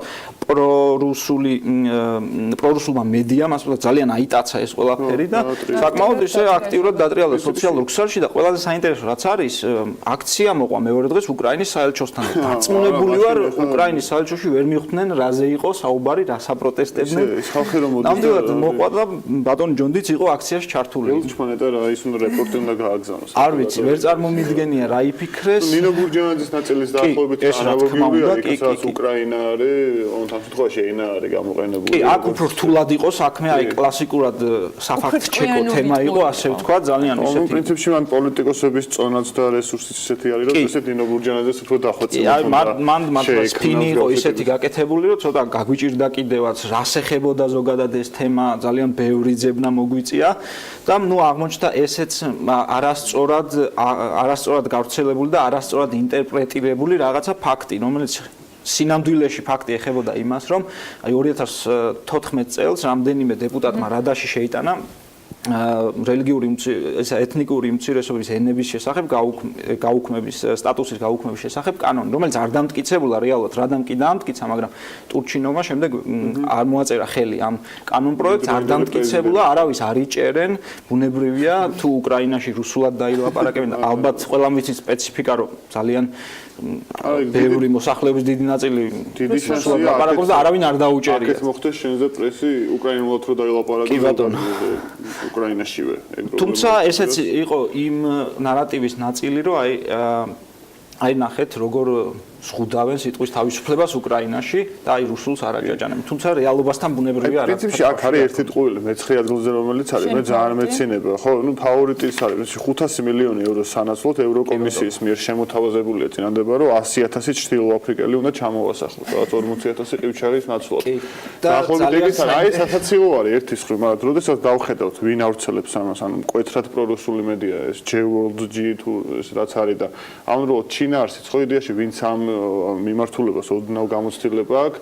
ნუ ეს ძალიან მარტივად აგებული fake news-ია, რომელიც ესე მეც მეცინება ვიღაცა სერიოზულად აღიქოს. რეალურად ეს სასაცილო ჟანრი არის თუ უფრო სახიფათო არის და ზუსტად იმას მიუყვება, რაზეც ჩვენ ახლა საუბრობთ, რომ აი ეს რუსული პროპაგანდა და ანტიდასავლური, სწორედ აი ესეთი მესიჯებით უფრო გადის ფონს, ვიდრე ჯონ დი ბაღათურიას. კი, სწორად აღნიშნე, რომ თავიდან ერთი შეხედვით თითქოს სასაცილო თან სურათიც ისეთი ედო ამ სტატიას ალბათ მაყურებელნაც მიაქცია ყურადღება სიუჟეტში, რომ აი აფროამერიკელი ადამიანი ჩოხაში ხო და რაღაცა გეცინება ხვდები რომ ამას რეალობასთან კავშირი არ აქვს, მაგრამ არის არის ხალხი რომ ვისაც ამას ჯერა და იმიტომ რომ ჩვენ ამას უყურებთ კომენტარებიდან, ანუ შეარებიდან და ასე შემდეგ და ხვდებით რომ მართლა არის ამის და ბევრი იყო ვისაც ვინც ამაზე აქტიურად კი ამის სტატისტიკურად დათვლა შეუძლებელია, მაგრამ კომენტარებიდან და ისე ვამბობ ან გადაშიარებიდან, ნახვებიდან გამომდინარე, აშკარად ჩანდა რომ ეს მართლა წუხდნენ ამაზე, იმიტომ რომ რეალურად ეს პატარ-პატარა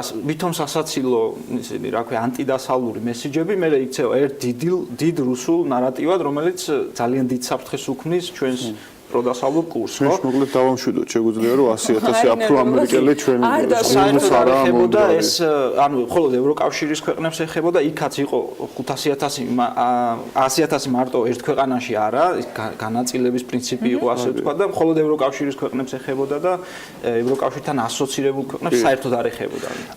იყო თუ არა ისეთი ტყუილი, როდესაც ამ ათეულს ადგენდით, რომელმაც კენჭისყრის დასრულებამდე ძალიან გამოიჩინა თავი, მაგრამ მაინც ვერ მოხდა ჩამონათვალში. აი ათეულში რომ არ არის და დაგენანათ ეგეთი. აი 10 პლუსი გაკეთება რომ გაფიქრებინათ. კი იყო რამდენიმე ეგეთი ტყუილი იყო, უბრალოდ კონკრეტული არ მახსენდება ზუსტად რა არაერთი იქნებოდა ეჭვი მაგრამ. კი, არაერთი იყო, ცოტა ისეთი აი კიდევ ისე ძალიან სასაცილო და უწყინარი განცხადებები, რომლებიც შეიძლება საახალწლოდ ვიღაცისთვის მხიარულად საკითხავი ყოფილიყო ამ კუთხით დამწყდა გული, თორე მაინც ჩვენ გამოვედით იქედან, რომ ბუნებრივია 30 დეკემბერს და ამ საახალწლო პერიოდში გამოქვეყნებული სტატიები ცოტა ადვილად და მარტივად საკითხავი ყოფილიყო, თუმცა ასევე ყოფილიყო ის დაგვენახებინა ის ან პრობლემები და ის მართლა რეალურად მცდარი ფაქტები, რაც არ უნდა გავწელდეს. ეს იყო არგუმენტი იმის, რომ მათ შორის ამ ეთერში განხილული რიცხვებთან დაკავშირებული ტყუილები ან შეცდომები ვერ მოხდა ამ ჩამონათვალში ისე უხვად, როგორც თუნდაც საქმიანი დილის მაყურებელს ვაცნობდით ხოლმე აქტიური ტემპებით, თუ ის რომ თქვათ მასშტაბ ისწავლეს პოლიტიკოსებმა რიცხვების ნაკლებად მძიმე ტყუილებში გამოყენება. ზოგადად შეიძლება ითქვას, რომ ჩემი დაკვირვებით პოლიტიკოსები მეტნაკლებად მიეჩვივნენ იმას, რომ ვიღაცა შეიძლება მათ განცხადებებს ასე ვთქვათ აკონტროლებდეს.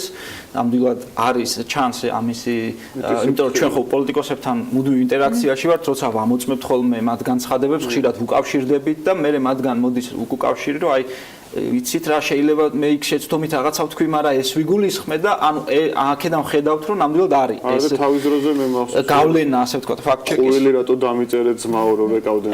ეგეთებიც იყო, რა თქმა უნდა, კი, არიან ბუნებრივია პოლიტიკოსები, რომლებსაც ანუ რეაქცია არ აქვს, ასე ვთქვათ, არც კარგი, არც ცუდი რეაქცია, სამწუხაროდ გავლენას მათზე ვერ მოახდენ, მაგრამ არიან ისეთი პოლიტიკოსები, ვინც მართლა ზრუნავენ და მართლა წუხან თუ ტყუილი გამოვა. დახვეწეს საჯარო გამოსვლებისას დემაგოგიის ხარისხი. კი, ერთი მინდა დავამატო, სადაც აი განსაკუთრებით სენსიტიური თემები, აი რაღაცა მნიშვნელოვანი თემები, მანდ მაინც ასე ვთქვათ ცდუნება დაძლევთ ხოლმე და უმატებენ ტყუილებს. იგივე დავუშვათ აი ჯანდაცვის პროგრამაზე, იმიტომ ძალიან სენსიტიური თემაა, ისეთი თემა, რომ აი 2012 წლამდე ამ კუთხით არაფერი არ კეთდებოდა და აი ახლა კეთდება მხოლოდ ყველაფერი. ხო, ჯანდაცვა ყოველდღე ამ შემთხვევაში უკვე მოიმატა ტყუილის ხალხი. ამ შემთხვევაში კახიკალაძე იყო ავტორი ამ ტყუილისა, რომელმაც ათეულში ადგილი დაიკავა.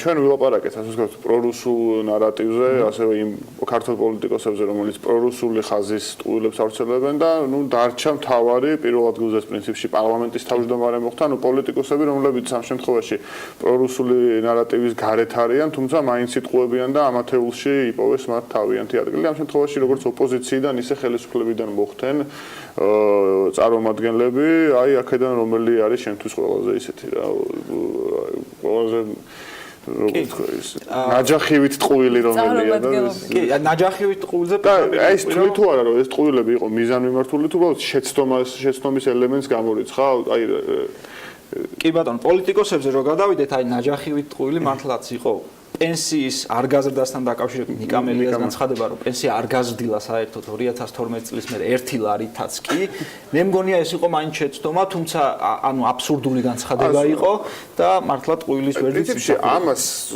ამ შემთხვევაში მისი პარტიაც და ზოგადად ოპოზიციის ნაწილი ხშირად ეს ერთ-ერთი თავარი მესეჯ ბოქსი არა ძალიან სხვადასხვა წევრები განსხვავებია რომ პენსია ერთ-ერთი თარ გაზრდილა ასე შემდეგ ამის კონტექსტში ხშირად ხდება ხოლმე ინფლაციის და თქვა სავალუტო კურსის გარემოებების როცა კი, მაგრამ მაგ შემთხვევაშიც ეგეც დათვლილი გვაქვს ბუნებრივია და მაგაზეც ნაფიქრი გვაქვს, მაგრამ არც მასე არ გამოდის ბუნებრივია და რო დაემატებინა მაგ შემთხვევაში შეიძლება კიდე საქმელი არის მაგაზე შევთანხმდით. ანუ ეს არის უფრო პოლიტიკური ფულების დასაწერი მესიჯი როგორც ვთქვით. არის ეს ყველაფერი, თუმცა აქ იყო კიდე სხვა ტყუილი, პირველ ადგილზე გასული ტყუილიც, რომელიც ტრენდული ტყუილი იყო მთელი ზაფხულის განმავლობაში საკონსტიტუციო ცვლილებები როცა განიხილებოდა და მათ შორის იყო უშიშროების საბჭოს გაუქმების თემა, რომელიც ძალიან მნიშვნელოვანი თემაა და არც თუ ისე სასაცილო ასე ვთქვათ, იმიტომ რომ მაკოორდინებელი ორგანო ჩემი აზრით აღარ გრჩება ქვეყანაში ამ კრიზისების და ამ შემთხვევაში იყო ირაკლი კობახიძის და ირაკლი კობახიძე VS რაქვიაშვილი უშიშროების საბჭო და იყო ურთიერთ ასე ვთქვათ ბევრი ტყუილი გამოჩნდა ამ შემთხვევაში უშიშროების საბჭოსთან დაკავშირებით. ზომის არის ეს პირველი ტყუილი, ცალკე გადაცემა დაგჭირდება ამაზე. კი, ამის ცალკე განსახილველია მართლაც, იმიტომ რომ იმდენი ნიუანსი აქვს, რომ მაგრამ მოკლედ ვიტყვი, რომ თავარი აქ იყო, რომ არ შემეპასუხოთო, იმიტომ რომ თქვენ არ აგაქვთო უფლება პოლიტიკური სუბორდინაციისკენ მოუწოდა, მოკლედ, თუმცა ჩვენ განვაანალიზეთ და ვნახეთ, რომ უშიშროების საბჭოში, ისევე როგორც უშიშროების საბჭოს მდივანს დავით რაქვიაშვილს და ასევე ირაკლი კობახიძეს თანაბარი უფლებებით სარგებლობენ, ასე რომ არარელევანტური იყო საერთოდ და აცდენილი იყო ეს. თუმცა ეს გრძელდებოდა მოგვიანებით, მანამდეც და ხშირად წერდით ხოლმე ამ თემაზე, რომ უშიშროების საბჭოსთან დაკავშირებით იყო რაღაც დისკრედიტაცია და მსგავსი სახის ტყუილები. რონი ანა დღეს შეგვიძლია ნელ-ნელა ფინიშისკენ გავიდეთ. ეს ტყუილების ფოიერვერკით გაიხსნა ფაქტ-ჩეკის რუბრიკა. ფოიერვერკით დასრულდა ფაქტ-ჩეკის რუბრიკა. მადლობა სტუმრობისათვის, მადლობა ზაზა, საინტერესო რუბრიკისათვის. მას პისლობდით ფაქტ-ჩეკის მთავარ რედაქტორს დავით ქუთიძეს და ზაზა აბაშიძე გააგრძელებს ტყუილების თქმას არა. იმედია, ზაზა გაგაკონტროლებთ ფაქტ-მეტრის მიერ შემოწმებული ტყუილების გაცნობა საქმიანილის მაყურებელთვის, თუმცა ეს უკვე მომდევნო კვირების ამბავია, წინ კი საინტერესო რუბრიკა გველოდება. დღეს პრინციპში დეველოპერული რუბრიკის 2018 წლის დებიუტი იქნება ლიკა ქარდავასთან ერთად ძალიან საინტერესო რამდენიმე წუთი გველოდება. წინ ოღონდ რეკლამის შემდეგ და დაგიბრუნებით ძალიან მალე.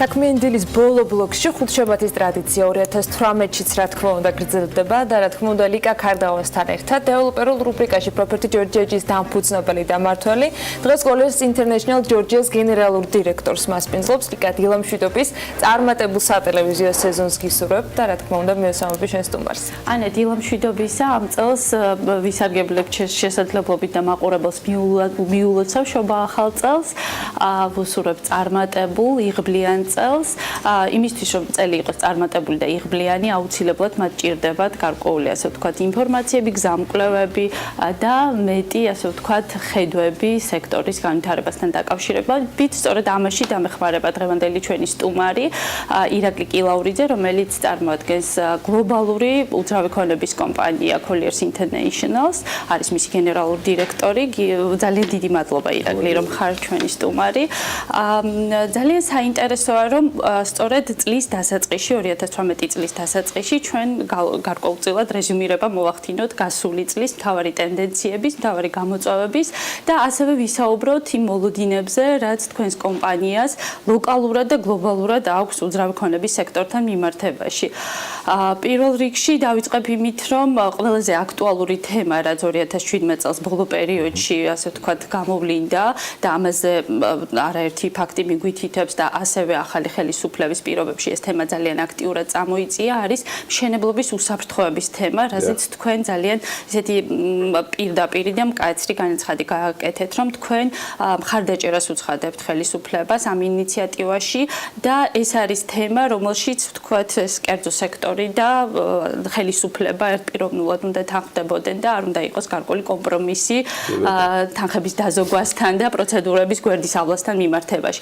ამაზე რომ გითხრათ, ანუ როგორ დაიწყო ეს პროცესი, რა ეტაპზეა და როგორია ჩართულობა, ვთქვათ, ხელისუფლების, ბიზნეს სექტორის თქვენი მხრიდან, თქვენი მხრიდან ჩართულობა. ანუ Scholars ერთ-ერთი მნიშვნელოვანი მიმართულება არის ეს სამშენებლო, ასე ვთქვათ, სერვისები, მათ შორის სამშენებლო ზედამხედველობა და ჩვენ გვაქვს, ასე ვთქვათ, იმის შესაძლებლობა, რომ დღეს საქართველოში ვაკვირდებით რამოდენიმე მსხვილ სამშენებლო პროექტს.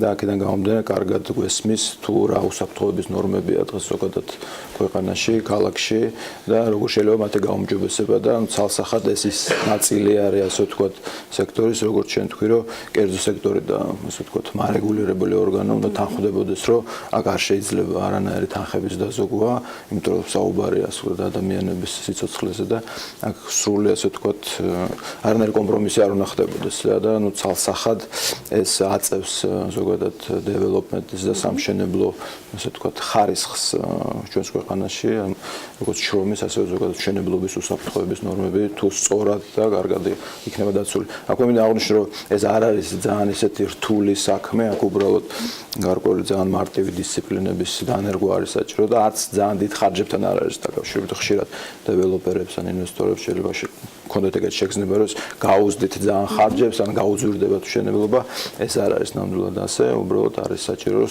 სწორი გუნდი გყავდეს რომელიც ამას ახორციელებს. თქვენი ჩართულობა ამ მიმართულებით როგორ განისაზღვრება და რა ტიპის რეკომენდაციები შეგიძლიათ რომ თქვენ მიაწოდოთ იგივე ბიზნეს სექტორს ან ხელისუფლებას თქვენი გლობალური გამოცდილებიდან და ასე ვთქვათ აქტივებიდან გამომდინარე რაც გაგაჩნიათ წლების მანძილზე. ჯერჯერობით საქართველოს ბაზაზე ჩვენ თანამშრომლობთ ძირითადად ჩვენი დამკვეთები არიან საერთაშორისო ფინანსური ინსტიტუტები რომელიც აფინანსებენ მსხვილ დეველოპერებს და მათი ცალსახა მოთხოვნა არის რომ ასე ვთქვათ სამშენებლო ზედამხედველობა იმ ნორმებით ტარდებოდეს რაც ასე ვთქვათ საერთაშორისო სტანდარტებით ტარდებოდეს.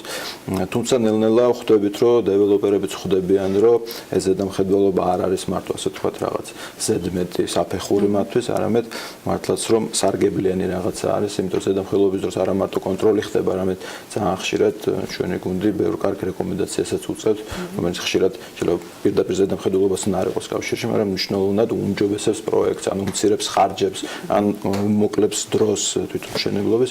ანუ ჩვენ ამას უყურებთ უფრო არა როგორც ზედამხედველობის და რაღაც სტანდარტების კონტროლის მექანიზმს არამედ უფრო რაღაც პარტნიორობის და ამ ცოდნის რომელიც ჩვენ გვაქვს გაზიარების ეს უცხოეთში რაც არის ეს დასავლეთში მაგის შემოტანის საქართველოში მაგის დანერგვის რომ ეს სექტორი ზოგადად მისი დონე აიწიოს ჩვენ ქვეყანაში.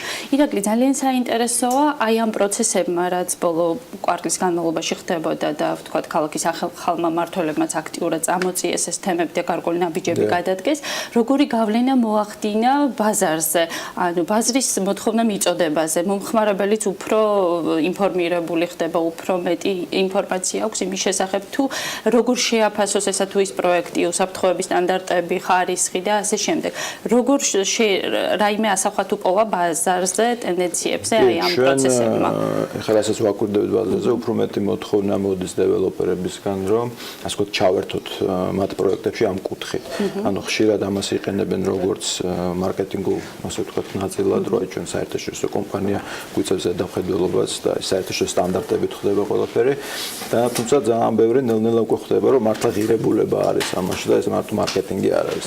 იქიდან გამომდინარე სწორი ზოგადად მიდგომა არის რომ მომხმარებლის ასე ვთქვათ ინფორმირება და მათი განათლების დონე აიწიოს ზოგადად როცა იდულობს უძრავ-ქონებას ეს ავტომატურად გამოიწვევს რომ დეველოპერსებს მოუწევთ რომ მათი სტანდარტები აწიონ. ზოგადად მშენებლობის ხარისხი მნიშვნელოვნად არის გამჯობესებული ჩვენ რასაც ვაკვირდებით განსაკუთრებით თბილისში და ბათუმში. აი მართლა შედარება არ არის ხარო შეადარო. გასულ წლებთან შედარებით. რამოდენიმე წელს რო შედავთ დღეს რა შენდება და მაშინ რა შენდება და მნიშვნელოვნად არის გაზრდილი და მნიშვნელოვანი ნაწილი ასე ვთქვათ ასევე ანიჭებს ყურადღებას ამ თბო და ელექტროენერგიის ენერგოეფექტური მშენებლობის ნაწილსაც. ესეც ძალიან აქტუალური თემა არის დღეს. ძალიან კარგი. ირაკლი, რაც შეეხება საცხოვრებელი უძრავი ქონების მიმართულებას, უფრო სიღრმეებში რო ჩავიდეთ და შევადაროთ 2017 წლის ტენდენციები, 2016 წლის ტენდენციებს, როგორ შეიცვალა მოთხოვნა მიწოდება, ფასების დინამიკა, იგივე პრეფერენციები მომხმარებლების მყიდველების მხრიდან. როგორია თქვენი შეფასებები და აი ცოტა ზევიდან დავიწყებ, იმიტომ რომ მე ვთვლი, რომ აი საცხოვრებელი უძრავი ქონების სექტორი ერთ-ერთი ყველაზე ჯანსაღი სექტორი არის, ერთ-ერთი ყველაზე აქტიური სექტორი არის და დაახლოებით ამდენი პროცენტი უკავია მთლიან აი ამ სექტორს. ძალიან დიდი, ალბათ 80% უკავია ტრანზაქციების რაოდენობა რო ავიღოთ, მთლიან ტრანზაქციებს კომერციული რომ მივამატოთ და ასე ვთქვათ ინდუსტრიული. და ეს ჯანსაღი გამომდინარეობს იქიდან, რომ თვითონ აი ქალაქები იზრდებიან ჩვენ ქვეყანას, ძირითადად რაც უკვე ეს თბილისის ხარჯზე მოდის არის, თუმცა ეს ურბანიზაციის დონე ნელ-ნელა იწევს და ეს გარდაუვალი არის. საქართველოში ძალიან დაბალი ურბანიზაციის დონე, სადაც 55%-ია, ჩვენ მინიმუმ 75%-მდე უნდა ავიდეთ. სხვანაირად ეკონომიკა არ გაიზრდება, ეს ეკონომიკის დაც, ასე ვთქვათ, სწორი პოლიტიკის შემთხვევაში გარდაუვალია. აქედან გამომდინარე, ყველა შემთხვევაში ქალაქები გაიზრდება და დიდი ნაწილი ალბათ მოვა მაინც თბილისზე და თბილისი მე ვფიქრობ, უფრო ასე ვთქვათ, გაფართოვდება, ვიდრე სიმაღლეში წავა. აქედან გამომდინარე, გარეუბნების განვითარება ძალიან აქტუალური გახდება და ხოშეს უკვე დღეს საკმაოდ დიდი დეფიციტი არის, კარგი სადეველოპერო მიწების, დეველოპერები ეძებენ და კონკურენცია ცენტრალურ ტერიტორიაზე. რაც ავტომატურად ნიშნავს, რომ ცენტრალურ ნაწილებში მიწის ფასები დროთა განმავლობაში აიწევს, უკვე აწეული არის და ეს ტენდენცია შენარჩუნდება.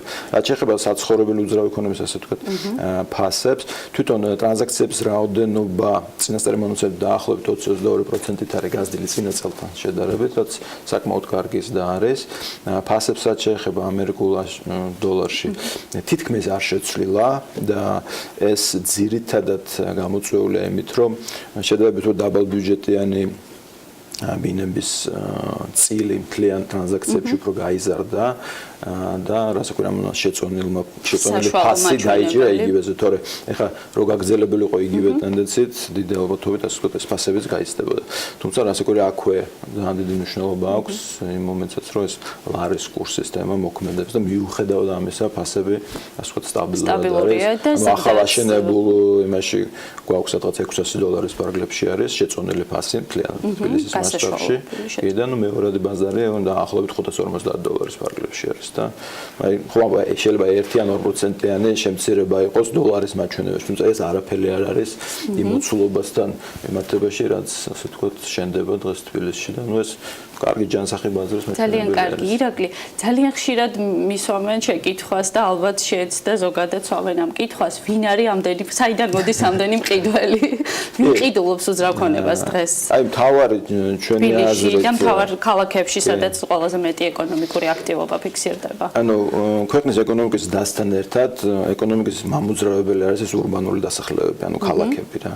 გვინდა თუ არ გვინდა, სოფლიდან, ასე ვთქვათ, მოსახლეობა ნელ-ნელა დაიწყებს გადმონაცვლებას ქალაქში და ეს ეკონომიკურ დასთან ერთად გარდაუვალი რაღაცა არის. მით უმეტეს იმის ფონზე, რომ ეხლა სოფლის მეურნეობაში მაღალი ტექნოლოგიები ნელ-ნელა შემოდის და მათ ადამიანები, რაოდენობრივად დასაქმებული ადამიანების წილი ძალიან მცირდება რა. შესაბამისად ეს ადამიანებმა სადაც სამსახური უნდა იპოვონ და მათი ასე ვთქვათ მიგრაცია ხდება, ასე ვთქვათ სოფლიდან უფრო ქალაქში.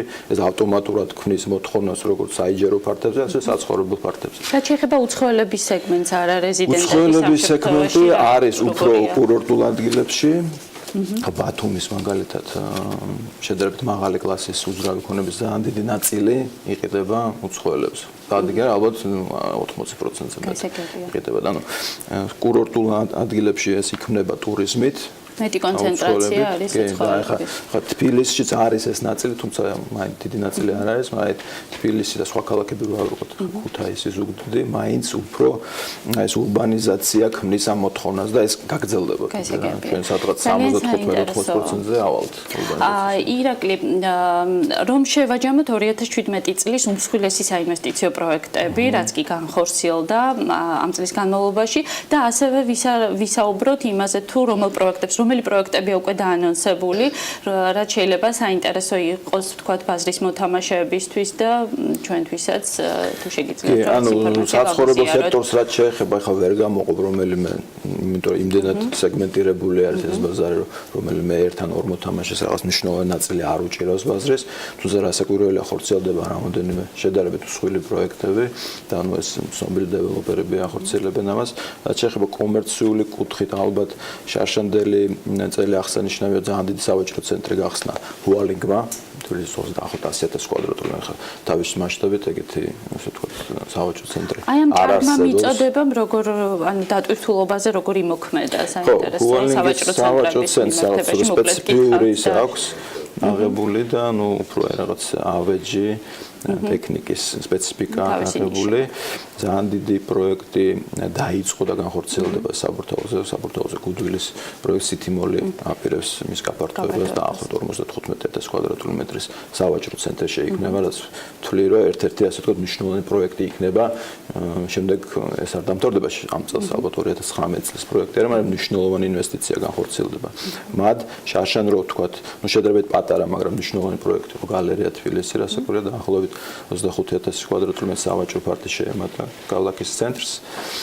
რაც შეეხება ოფისებს, შარშან დიდი მიწოდება იყო King David-ის ბიზნეს ცენტრის მხრიდან, დაახლოებით 12,000 კვადრატული მეტრის ექსპლუატაციაში მიღება მოხდა და წელს ველოდებით, რომ აქსისის დაასრულებს მშენებლობას და ესეც შევა ექსპლუატაციაში და დამატებით 15,000 კვადრატული მეტრი დაემატება საოფისე ნაწილს, ხო?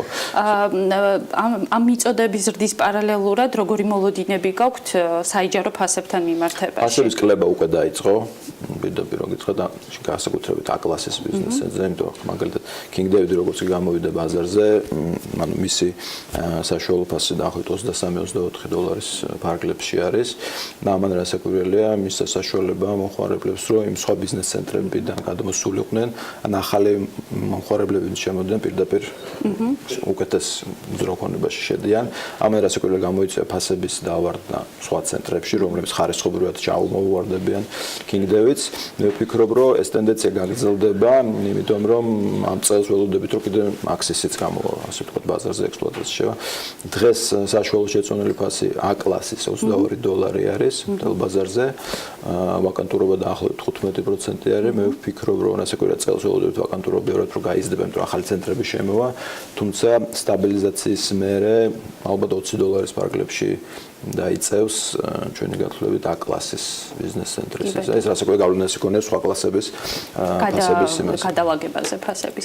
კიდევ ერთი შეკითხვა, თქვენი გლობალური კვლევის თანახმად შეინიშნება ტენდენცია კომერციული უძრავი ქონების e-commerce-ით ჩანაცვლების და შესაბამისად ინდუსტრიულ უძრავ ქონებაზე, როგორც არის ლოჯისტიკური ცენტრები, სადისტრიბუციო ცენტრები, ჰაბები, იზრდება მოთხოვნა. რამდენად ეს ტენდენცია ჩვენთანაც, ასე ვთქვათ, შემოდის და როდის შეიძლება ველოდოთ მსგავს, ასე ვთქვათ, მოძრაობას? რასაკვირველია ტენდენციები ზოგადად ანუ ამ რიტეილის მიმართულებით, სავაჭრო მიმართულებით, ადრე ცალსახად ეს უძრავი ქონების ბიზნესი იყო, მაგრამ რაღაც ტენდენციების მერე ეს გახდა რეალურად სავაჭრო ბიზნესი, იმიტომ რომ უძრავ ქონებას როცა ფლობს სავაჭრო ცენტრს, არ ნიშნავს, რომ იჯარას ესე ფიქსირებულად იღებს. ძალიან დიდ შემთხვევებში უკვე იჯარები მიბმული არის რიტეილერების, ანუ მაღაზიების გაყიდვებსა და ფაქტობრივად გამოდის, რომ უძრავი ქონების ბიზნესიდან გადაერთე უძრავი ქონების პროდუქტი სავაჭრო ბიზნესში ხარ, დღეს ეს კიდე იცვლება, ანუ კიდე ერთი ასე ვთქვათ ჩელენჯი არის,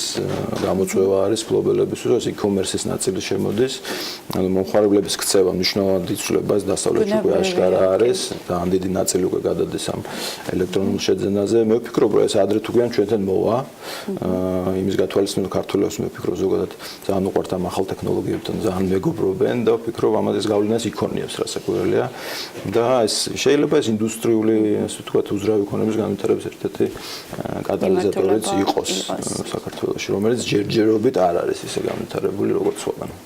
კი ბატონო, ძალიან საინტერესო იყო ირაკლი თქვენთან ერთად შეჯამება 2017 წლის და 2018 წელზე საუბარი. დარწმუნებული ვარ, რომ უძრავი ქონები დაინტერესებული ინვესტორებისთვის, კერძო პირებისთვის იქნება ესეთი ანგარიშგასაწევი გზამკვლევი თქვენი პროგნოზები და მომავალში თვალყურს გვადევნებთ. ძალიან დიდი მადლობა, რომ ჩვენთან ერთად იყავით. წარმატებულ დღეს გისურვებთ და ასევე გონივრულ ინვესტიციას უძრავ ქონებაში. მადლობა ლიკა ქართავალს და ირაკლი ყილაურიძეს საინტერესო მიმოხილვისათვის და ნამდვილად არაჩვეულებრივი დასაწყისისათვის 2018 წლის პირველი სატელევიზიო სეზონის ამ რუბრიკისა.